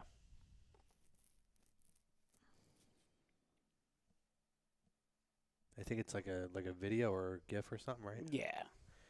Yeah. And we watch you give the ass whipping of a lifetime. # thank you, Roman. Cena tweeted out, "Courage. Strength in the face of pain or grief. You've given us your everything, including a courageously vulnerable moment. We, your WWE family, give you all of our love and support. # thank you, Roman. # never give up." So Roman tweeted 2 days ago. He said, "Thank you to everyone who's reached out. I can't put into words what it means to me. Your energy and positivity motivate me to get better quickly, to get back in the ring. But for now, I'm going to spend time with my family and focus on my health. Thank you, Joe/Roman." Mm-hmm. Wow. So, It's pretty powerful stuff. yeah, man. Yeah, I mean, so, Do we want to My end? buddy- Do we want to end the Roman talk on that? well, the thing I want to end on it, what my buddy had said, my buddy Nick Staskin, I thought was really great. When we were reading the tweets and you go back, and it was kind of like reflecting a couple of days later, I think what people didn't realize, and what you should realize if you really read what everybody who has worked with this guy and interacted with him, and maybe why the company backed this guy so much, is that he truly was a leader. He led the people in the back. He led a lot of the young talent that was coming up, and he was a resource for them. And people respected him not just in the ring, but everything that he did behind the scenes, as far as, working with everybody and interacting with everybody. And I feel like that should be something that people should take going forward, is that they clearly lost a very pivotal point of that locker room. Well, and it's interesting that you look at it. You guys were looking at it from that angle, because the guy prior to Roman that you would hear everyone talk about like that was The Undertaker. Well, Brock beat The Undertaker's streak, but Roman's the one that beat him where he stood in the ring, folded up his coat, put his hat and gloves down, and turned and walked off. So maybe that was, in a sense, a passing of the baton, so to speak. And, I mean, by all accounts, there's a lot of people in that locker room that didn't like Roman because he was that, in that position. He was the guy. And even the people that didn't like him still have enough respect for him that they've tweeted out love and support and stuff like that. Yeah. I mean, I even saw a tweet from Enzo that was like, yeah, and there's no love lost between the two of them at all. No, that's true. And Enzo was like broken up about it. Yeah. So, yeah. So we'll end on that. I think that's a fair point to end on. And we wish Roman the best. absolutely. So let's now I will move. never boo you again until I do. It's the best thing I could say. Listen, the greatest moments I had, the 3 best moments I had going to live events, whether I cheered him or booed him, because I booed him in some of them too, was WrestleMania 31 when Seth Rollins cashed in his first main event at WrestleMania. When he won the Royal Rumble, I have my reactions on both. I booed the shit out of them, but they won me back over. And being 4th row when Roman won the title on Raw against Sheamus, right, was one of the coolest, most surprising kind of moments because it was on Raw. It was very unexpected that all that kind of happened that night. Vince was involved. That Vince was, was first, involved. Right? Wasn't that his first? No, This is second. Second, I believe. But that was an unbelievable moment, and I will never. I still have my video, my live reaction, 4th row, him in the corner in front of us. I will never forget that. That is the only time outside of a Big 4 pay-per-view that I have seen a WWE title change hands live. That felt like a pay-per-view ending, a pay-per-view match and ending. Yeah. With Vince coming out and all. Right. So I hope, so technically, we got to see Roman's last match as of now. I hope that's not the case. I'm right there with you. Yeah, probably the fondest memory I have of Roman seeing him live was the Rumble this past year. And I booed him because it was him and Cena in the ring. I'm like, oh, Christ, no, not one of these two. Yeah. Please let it be Nakamura. It was like Matt's worst nightmare ever. Let common sense prevail and let Nakamura win this thing. And when Matty Mark. Yeah, I was completely marking out for Shinsuke that day. But it was still, though, all the things considered, though, I never hated Roman. I think, I hated John Cena. I will admit that openly. At one point, I hated John Cena's guts. Eventually, I grew out of that phase. I think everybody went through that phase at one point where they hated John Cena. I never did. Well, I think I'm talking about... I have iterations of John Cena that I like more than others. Yeah, I agree with that. Because I am all about the Doctor of Thugonomics. No, I'm talking and more... I make no bones about it. I'm talking more about, you're growing up as a wrestling fan and you're not... You kind of realize it's a work, but then you get so into the idea of, oh no, they're back at Cena, fuck Cena, and then I'm rooting for Punk because Punk's the guy that everybody likes, and then you grow out of that phase and you realize, okay, Punk's a dick, and then same time too, you can't blame Cena. Cena's one of the best wrestlers they have, and then same thing with Roman. It's I never hated Roman in that sense. He's yeah, they're backing him. But you know what? Why wouldn't they? Speaking of Punk, how great was the Shane McMahon line on Tuesday night? It was great because I fucking hate when people chant I that. know. Listen, I'll tell you what, fam. I don't ever knock anybody, whether it's on this show or on Birds of a Feather, for opinions and stuff. I might disagree, but I'll tell you right now, if you're a person that goes to the arena and you chant CM Punk, you're a fucking idiot. You're a jabron. And I have no problem calling you out for that. You're an a jabroni. absolute jabroni sheep fucking follower. Quick And question. this is coming from someone who was possibly the biggest CM Punk fan in the world. I dress as the fucking guy for Halloween, and I dress as him at a kickball tournament in California, in Santa Monica, California, and went to the bar in a CM Punk bodysuit with a bulge. And I'm telling you right now, you don't get more jabron than that unless you're a fucking idiot who yells Brodo, isolated. CM Punk. I don't know if I want to. That's funny. I got no problem calling you out on that. Shut up. Anyway, question. What was Roman's first? I really thought that Roman's first WWE title / Universal title win was the Sheamus one. It was. I could have Was it? sworn. Yeah, I thought it Yeah. was I thought that was his second title. No, reign. because it was gonna be at Mania, but then he got that was after the Seth Rollins. he got cock blocked in that, and then Rollins got hurt. right. Because I and remember, then- because I remember thinking to myself in the moment, because Cock block. yeah, that was a good one, Matty. I'm like, did he just say cock blocked? Because I You remember can't say that. that was He right. just said that. You was can on the A2D airways. That was right after the Seth Rollins injury when he was on top of the You're world. right. You're right. And I remember thinking when forgot, you're right. Roman won that, oh, that's odd that his first title win when it was built up and he almost got it at WrestleMania. I'm like, oh, I would have thought they would have waited until pay-per-view. It was just so surprising, which, to your point, that's why it was so surprising. You're right. That's which is probably why it made it a really cool moment. Because he finally got it and he earned it at that point. Right, but here's the thing, though. Agreed with you would think that they would have waited till a major pay-per-view. Yeah. But it was also in Philadelphia. And Vince's whole thing of, that crowd booed him out of the building at the Rumble. I'll show them. Wait, I'm wrong. I'm dead wrong. It wasn't – maybe it's the same night. He won it, and then Sheamus cashed in because it was with the confetti. Roman had it for 2 seconds. That's why I was thinking That's- that it was. He So- won it at SummerSlam, I think. No. It was Or a Survivor Raw. Series. No. No, it was It a wasn't- pay-per-view. Was it? Okay, so that was it, but everyone forgets about that because it was for literally 2 it was seconds. about that. You know what? Yeah, it That was was the for a confetti. total Okay. of 2 seconds. Because then Sheamus did that, King and Sheamus. then King Sheamus. and then Roman tried to get it back. Then the League of Nations shit happened for that period of okay. time. And that led to okay. Yeah. We know what we're talking about. My man.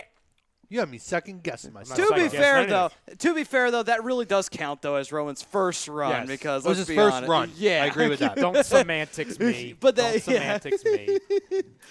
Never question the advocate. No. But we had that turn. Clearly, we had the Braun Strowman turn, and Paul Heyman. By the way, we didn't even touch on Paul Well, Heyman's hold on a speech second, in the though. beginning.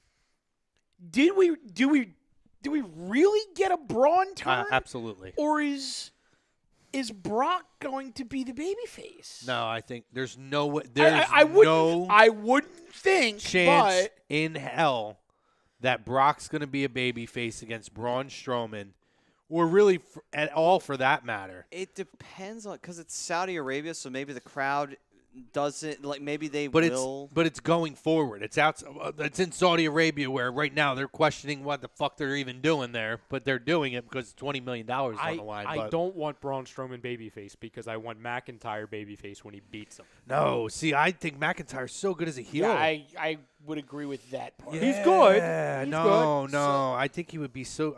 So I didn't love his face. I didn't love his face run in Impact as much as I've liked from there. I thought that was great for starting to develop where he's at now.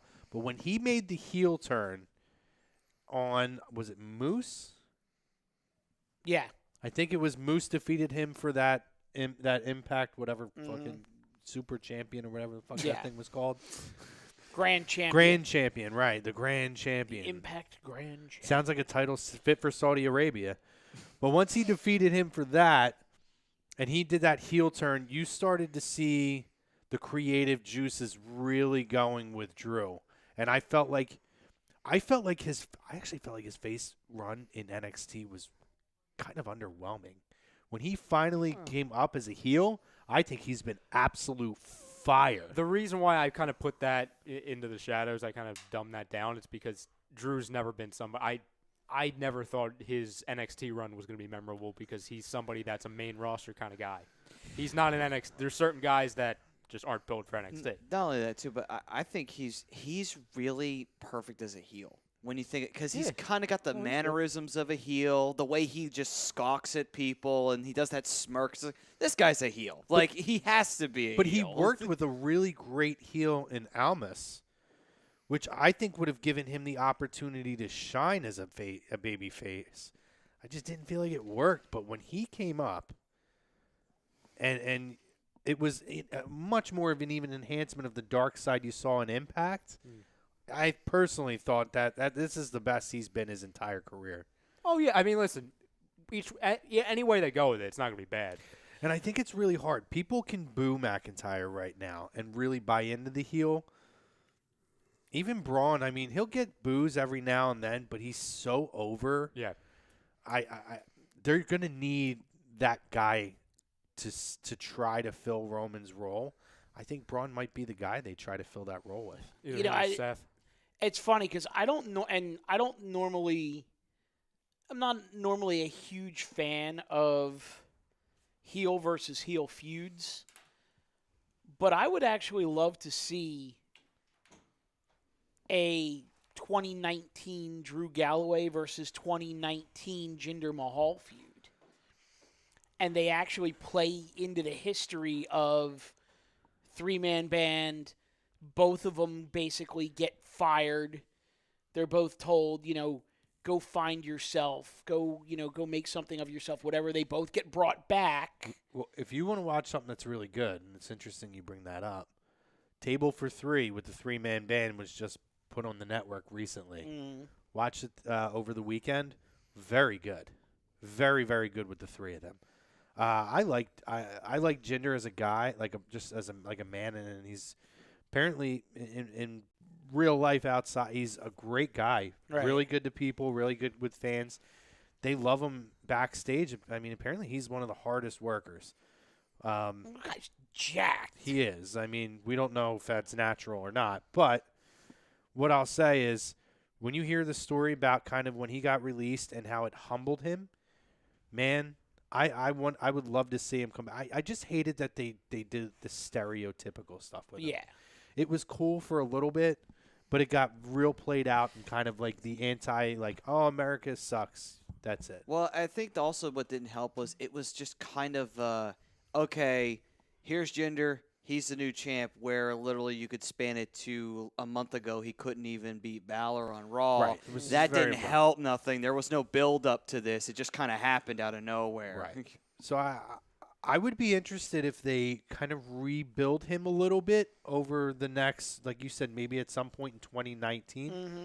I'd be totally down for that. I would love to see that. I think that would be a really good feud. But I wouldn't want either of them as the babyface, though.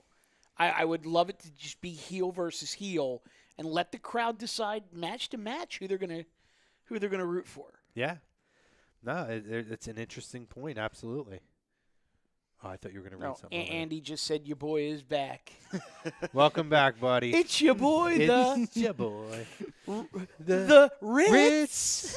Shut the fuck up, Andy. The Godfather Has passes spoken. a message, and he says, Andy, STFU. and I quote, shut the fuck up. Put it on. I should get a free belt, Andy. I brought Peter Pan. Give him a belt outside. The guy's screaming, I should. Andy. The guy's screaming, I should get a free belt. Grow up, Peter Pan. Here, I got the belt for you right here. I want my free belt. I want my free belt. Throw up, Peter Pan. We got belts for you. Pick a belt. You want to be the champ? You can go right there.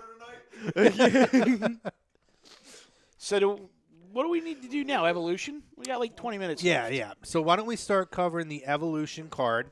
Let me pull out my phone. Let me get the card out. You're gonna pull the card up? Sure. Yeah. This is what Maddie does. Maddie goes down the card. Might as well, right? Maddie's like the master of ceremonies. He is.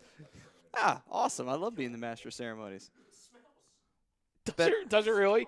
You got a smelly core bottle? I have one here. Mine doesn't. Yeah. All right. I would just like to report for those who watched last week's episode about the smelly bottle, which was a real thing, by the way. That was not a work. That was not a work. That Tom, was a he said if you thing. want a belt, he'll get you a belt. He said, of course I want a belt. Save the dollars and cents.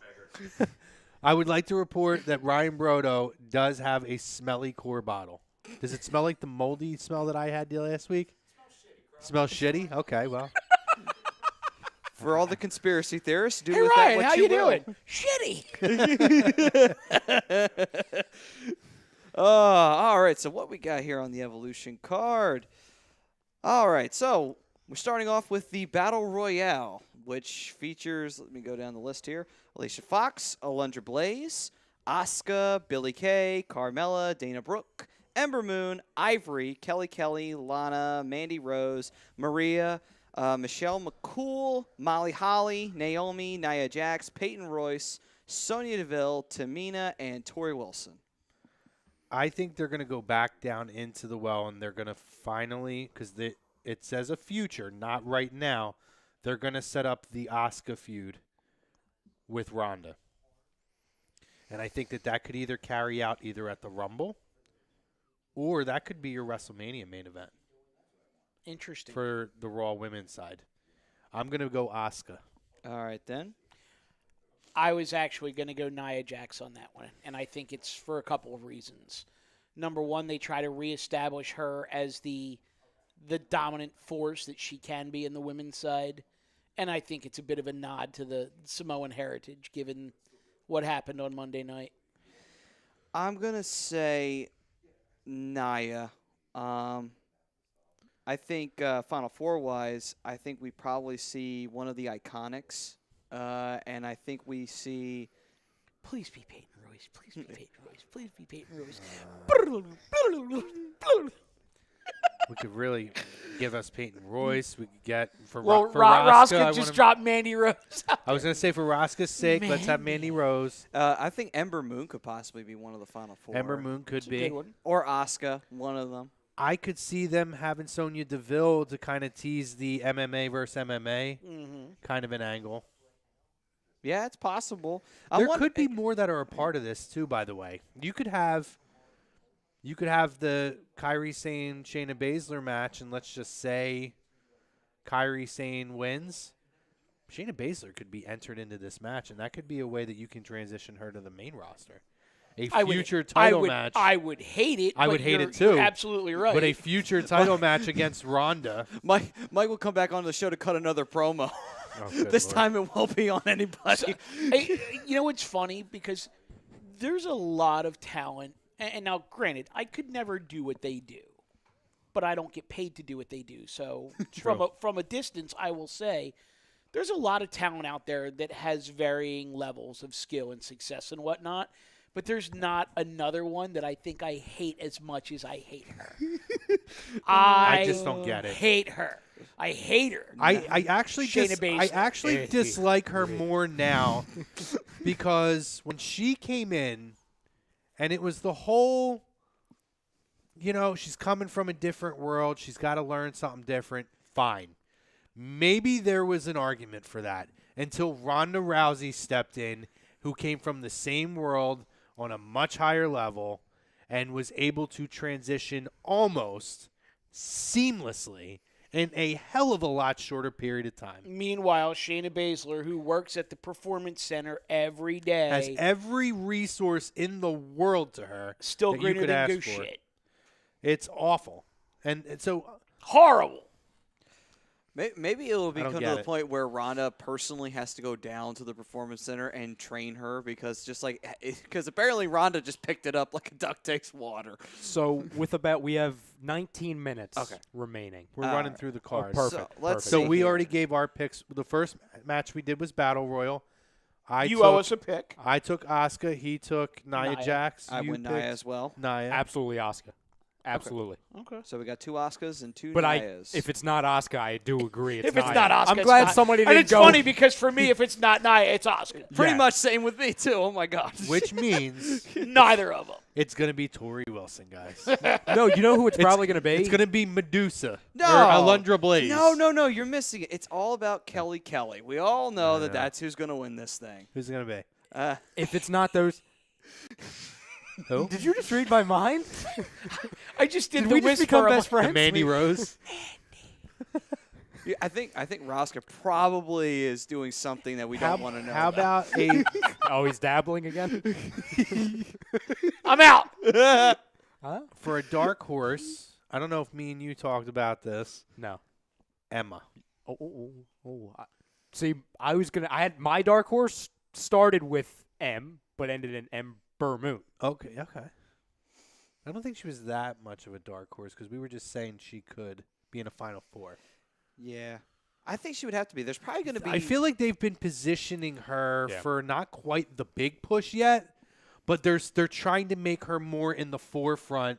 So when they do that push, she's visible much more on television. I would just say this. I am so confident it's Asuka Me too. because I believe the Raw landscape is already set in stone for the next handful of months. let's My just say. thing was, I believe that they are going to use this to now try to rebuild Asuka and get to either Rumble or WrestleMania for a Asuka Roscoe would definitely enjoy that. Asuka match. Well, Interesting. Andy also chimed in and he said NXT women could be in it too. Which is why I which- threw out Shayna Baszler. Right, and which would lead me to my, I would think very, very dark horse, but in a sense, it's doable. It's our girl from Sanity, Nikki Nikki Cross. Cross. I think she'll be she'll be awesome. in it. I Be an absolutely interesting think way to bump her up, though. I would imagine she's going to be in it. They made sure to bring her up to Raw for the announcement to where she's standing in the front of the women. So she has to be a part of this card. It's funny because, like we said, like I think either you or Mike said, the only reason why she's not even on the roster right now is because they were trying to bulk up the women's division in NXT. And they just did. Yeah, and that was the only reason. That was the only thing holding her back. So it's possible now. Although she is tied up now in that whole Aleister Black thing, but they can they can get past that. yeah, that's true. All right, so on to the tag team matchup. Rosca's favorite match: Alexa Bliss and Mickie James versus Lita and Trish Stratus. So I'm going to say I don't think that Alexa's going to be in this match. Doesn't appear so. I think that Alicia Fox is going to replace her, and you are going to get the crowd moment, the Rosca moment, and Trish Stratus and Lita are going to, the team bestie are going to come out with the W. I think they were winning regardless, Me to too. be honest. Me too. Um, And I think Mickie would take the pin. That was the same. well, now I think it's Alicia. Right, but previously. Oh, yes. Got With it, absolutely. if Alexa was in it, I think Mickie would have been the one Yes. to take the fall. Do we get any kind of a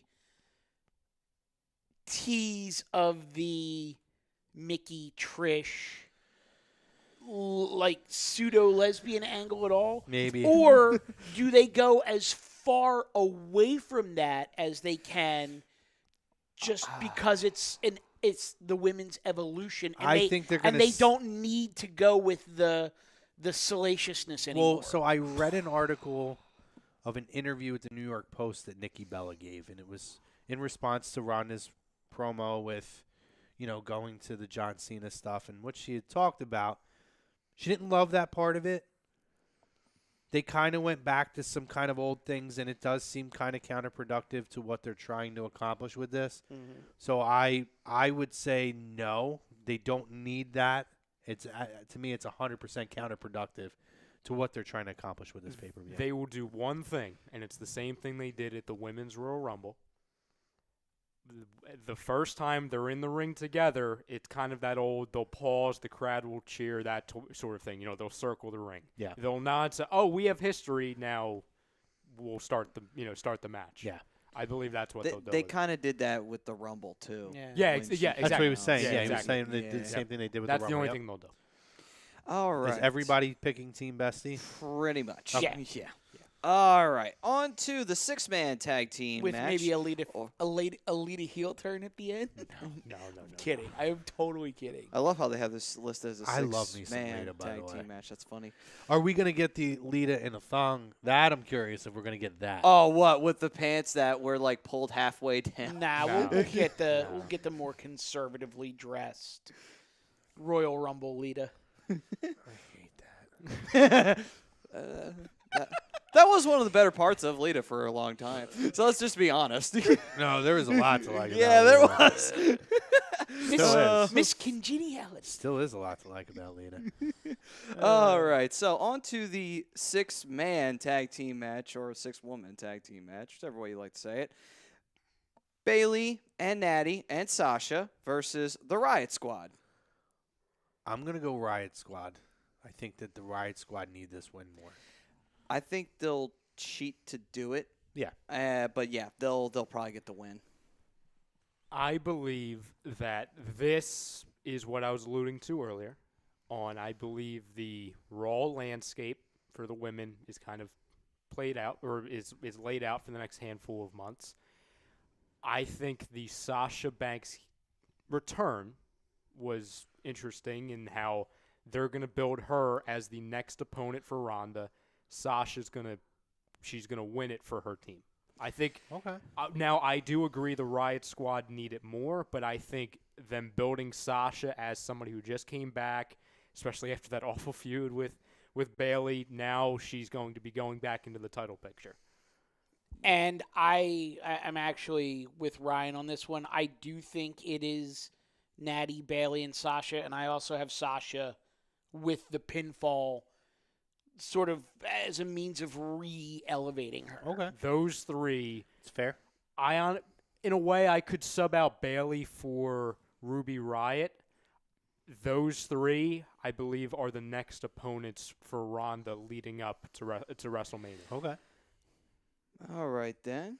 Mae Young Classic, the 2018 finals. They did air this, right? The semifinals? Up to now, you know who's in it. I didn't watch it. So Yeah, Wednesday night. I haven't watched it either, but Wednesday night. I plan on binge watching it at some point. Wednesday night were the semis. Do you want me to skip it? No. No? Okay. No, I think everybody knows who's. I was making sure everybody knows who's Yeah, in it yeah. for Oh, people okay. who don't read spoilers. Gotcha. So we have Io Shirai and Toni Storm. I mean, it's tough because when I went to go watch Progress and I saw Toni Storm, I was like, damn. She's good. Like, yeah. she is damn good. And, of course, Io Shirai, I mean, all you got to do is go on YouTube, type her name in, and you'll see tons of highlights. Yeah, I think that this tournament was set up for her to win, but I think Toni Storm made herself a big-time name in this. For me, it's absolutely Toni Storm. She's a part of the UK division. Mm-hmm. I think they're going to use this to really build that up. I think she's going to be the focal point of that, and they can always say, well, she's the winner of the second annual Mae Young Classic. That's a fair point. And aside from the fact, not that Io Shirai has not been impressive, but Toni Storm, my God. I mean, that's all I have to say about that. So I have Toni Storm, absolutely. And I think this is the match of the night, by the way. Okay. I am also going with Toni Storm for the sheer reason that I don't think they go back-to-back Asian winners of the Mae Young Classic. I just feel like they're trying to expand the reach more. And like you were saying, Toni Storm being a part of the UK division, I think that we get a taste of someone from another part of the world. And to kind of build on that real quick, Maddie, is I completely agree with you. I don't see them having back-to-back Asian winners. And then in my other prediction, I have Asuka winning the Battle Royal. Mm-hmm. So I don't see them doing all of that kind of jumbled up, if you know what I mean. Right. Based on that evidence, actually, it is hard to say that they wouldn't push Toni into the victory. No, it's a fair point. And it does make sense. I just stick to my guns, so. That's fine. I'm going to say Maddie flip-flop. Oh, he's torn. Andy said it's Toni because she didn't win the UK title, so she could win the Mae Young Classic. Yep. Interesting. I am going to, Pick a side, bro. Come on. Somebody have a coin. All right, I am. All right, I am going to go Tony Storm. Very good, Maddie. Welcome. We will go with that one. Welcome to the dark side. All right. Chrome, thank you for sticking to your guns. I'm sticking to my guns. I'm going to go now to the WWE NXT Women's Championship match. And it is Kairi Sane defending against Shayna Baszler. Good Lord, please be Kairi Sane. It should be because logic would tell you, unless they want to bring her up, that she should not lose the NXT Women's title to Shayna Baszler. Or back to Shayna Baszler. Another reason why Io Shirai is not going to win. Another Asian victory. You don't understand what I'm saying? Stick it to the New Japan people. I don't know. No. I mean, Well, technically, it would be Stardom. But you know, that's semantics. No, I think Kairi Sane defends and Shayna Baszler finds her way up to the main roster, which again is atrocious. go to SmackDown. Just go to SmackDown. just you know what? She can't even find herself go between the ropes. Go to SmackDown and feed her to Charlotte for like 6 months. Just have her job out to Charlotte until she learns how to fucking wrestle. She could be Next. All Fair right. point. So, Kairi Sane defending. All right, next up, the WWE Smackdown Women's title in a last woman standing match. Becky so Lynch defending against Charlotte Flair. I think this is going to be the match of the night. I love everything about this feud. I'm telling you, as much as I'm looking forward to, surprisingly looking forward to the Ronda Nikki match, Charlotte Becky should be the main event. They should be closing the show. I agree. And I'm telling you, Becky Lynch is the best thing going right now. Mm-hmm. Without question. I think even more when you take in even New Japan and all that stuff, when you talk about somebody that finally got kicked the door down and is fucking burning everything down in sight, it is Becky Lynch. Absolutely. She finally is bringing straight fire.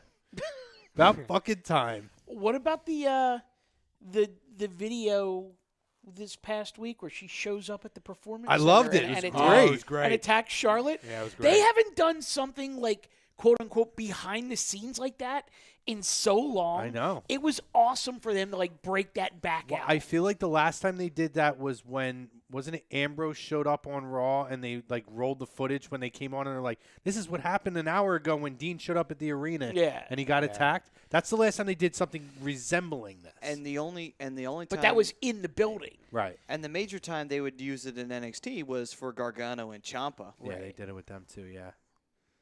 So That NXT influence starting to infiltrate little by little. that Well, is so such great you news. experiment there, and then if it works there, Mm-hmm. then you see if it's going to work on the main roster. So who do you guys have winning? I have Becky Lynch winning. Yeah, I have Becky retaining. Go ahead, Mike. I think you and I are about to say the same thing. I have Becky retaining, Ryan's like, nope. but I have Becky retaining, but I have it on a bit of a fluke. And there is some involvement somewhere in the match from the Nature Boy. Do you see them doing a draw? Both of them are down, so technically Becky That's where retains Ryan's that at. way. That's what Ryan But no one has. gets up. Yeah. No contest. Okay. So we're going to do the Well, Shawn Michaels if they're- Triple H ending. If they're going to do that, then that can't end the show. Then. No. No. That's how I think they'll justify it. I'm just. This is I a don't- prediction show, not a what we want show. Yeah, the schmaz. It returns. I think it'll come on the illusion of those women gave it everything they had, and because honestly, it's the first last woman standing match ever, correct? Yeah, they've never had yes. a last woman Yes. standing yet. Right. Which to me means you have to have a finish. In my opinion. All right. No contest. Book it. Book it. Okay. And when it doesn't happen, I'm turning off my DMs. So nobody even call me. I can't. I'm too busy. I can't answer. I'm just going to remember you said no one texted you. You never said that nobody texted you. So then that way we'll just all Eh, text DM's text. It's you. No, it 2018. isn't. DM's strictly for Facebook. No, I'm turning them off too. My phone will All just be right. gone. Anyway. But I can guarantee you there will be something that happens on Sunday night where I will get the classic Brodo. What did I just see, DM? Or the last time something like that happened, I just sent you an emoji, like a smirking emoji, like, Yeah. Okay, so we've got 3 Beckys and 1 no contest, 1 schmaz here. Poor Charlotte. Which means Charlotte wins. That's what I don't want to see. That's what I don't want to see. Yeah, because that would suck for Becky. Cut her right off with the Well, knees. because I want to see Becky Asuka. I think that's the next thing they go to. Well, not only that, too. You will kind of want to keep Becky going while she's on fire. Yeah, You I, don't w- want I, to I kill will that. say this, though. If there is any shot at all that there's going to be a double turn out of this match, Becky is doing I think it's an autograph signing, some kind of promotional appearance in New York City on Saturday night. Don't be surprised if you see something on WWE.com or floating through the internet or something that Charlotte showed up at the appearance and there was what's the word I'm looking for here? Scuffle? Maybe a conflict. Maybe not a scuffle, but a conflict. A confrontation, if you will. If you will. If you will. All right. On to the main event of the evening, the WWE Raw Women's Championship. Ronda Rousey versus Nikki Bella. It's clearly going to be Ronda Rousey. I want it to be like a 3.5-minute squash. It won't be. No. But I would just love it if Ronda just beat Nikki from pillar to post for like 3.5 minutes. And then I want to see a good match out of this. They're probably going to drag it out because they're probably going to get Brie involved, and that's probably what's going to extend the match to go a little bit longer. And then eventually Ronda will pull it out, of course, but that's probably what's going to keep the match going for a minute or two. Rousey. Yeah. Well, yeah, I think that's safe to say. Yeah, definitely Ronda Rousey's first title defense. Oh, yeah. Couple quick in this day in wrestling points. Don't mind me. You look like you're laying like the tissue paper around the toilet bowl when you're going to take a shit in public. What? He's like unfolding it. Oh, I forgot to mention, we promoted him to sign guy on Hockey Happy Hour. Nice. He's just living up to that moniker right now. All right. So just a couple quick on this day in wrestling history kind of deals. 26 years ago today, Halloween Havoc at the Philadelphia Civic Center. I was there. So you were there for Sting defeating Jake Roberts in a coal miner's glove match? What? And Ron Simmons defeating the Barbarian to retain the WCW World Heavyweight title? No, I was at the Halloween. What year was that? 20? It says 20. It's 26 years ago. So 20. So it would be 92. 92. No, sorry. I was there Halloween Havoc of 90 where Sting and Ric Flair beat Great Muta and Terry Funk in a I don't even Haunted Horrors cage match of doom something or other. But they had This is the shit they used to really do back in WCW. The cage had like burlap wrapped around it and stuff like that. So this is what I missed? And so there's fireworks that go off as they're lowering the cage. The burlap catches on fire, so the Great Muta goes up to the top rope and uses the green mist to put out the burlap is this fire. like the That electric is chair classic. match with the Mira? It was with around that Abdullah the time. Butcher? It's around the same time, yeah. Oh. Yeah. Infamous in wrestling, 20 years ago today, WCW Halloween Havoc went off the air at 11 p.m. and cut the end of the pay-per-view and it wasn't off. over yet, right? Oh, yeah, with It was DDP also and the Goldberg. infamous Sting versus Hogan match. No. It was the infamous Sting versus Hogan match, and it was also Goldberg and DDP. Hold time. Warrior.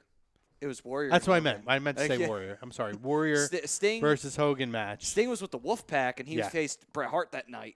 Yep.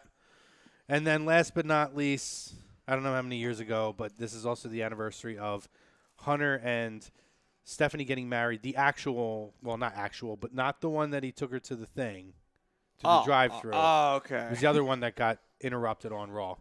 Anyway, guys, great show tonight. Again, great talk with Roman. Great talk with the fam. We appreciate you guys. Roman's in our prayers. Hashtag thank you, Roman, from us. Hashtag fuck cancer, because cancer sucks balls.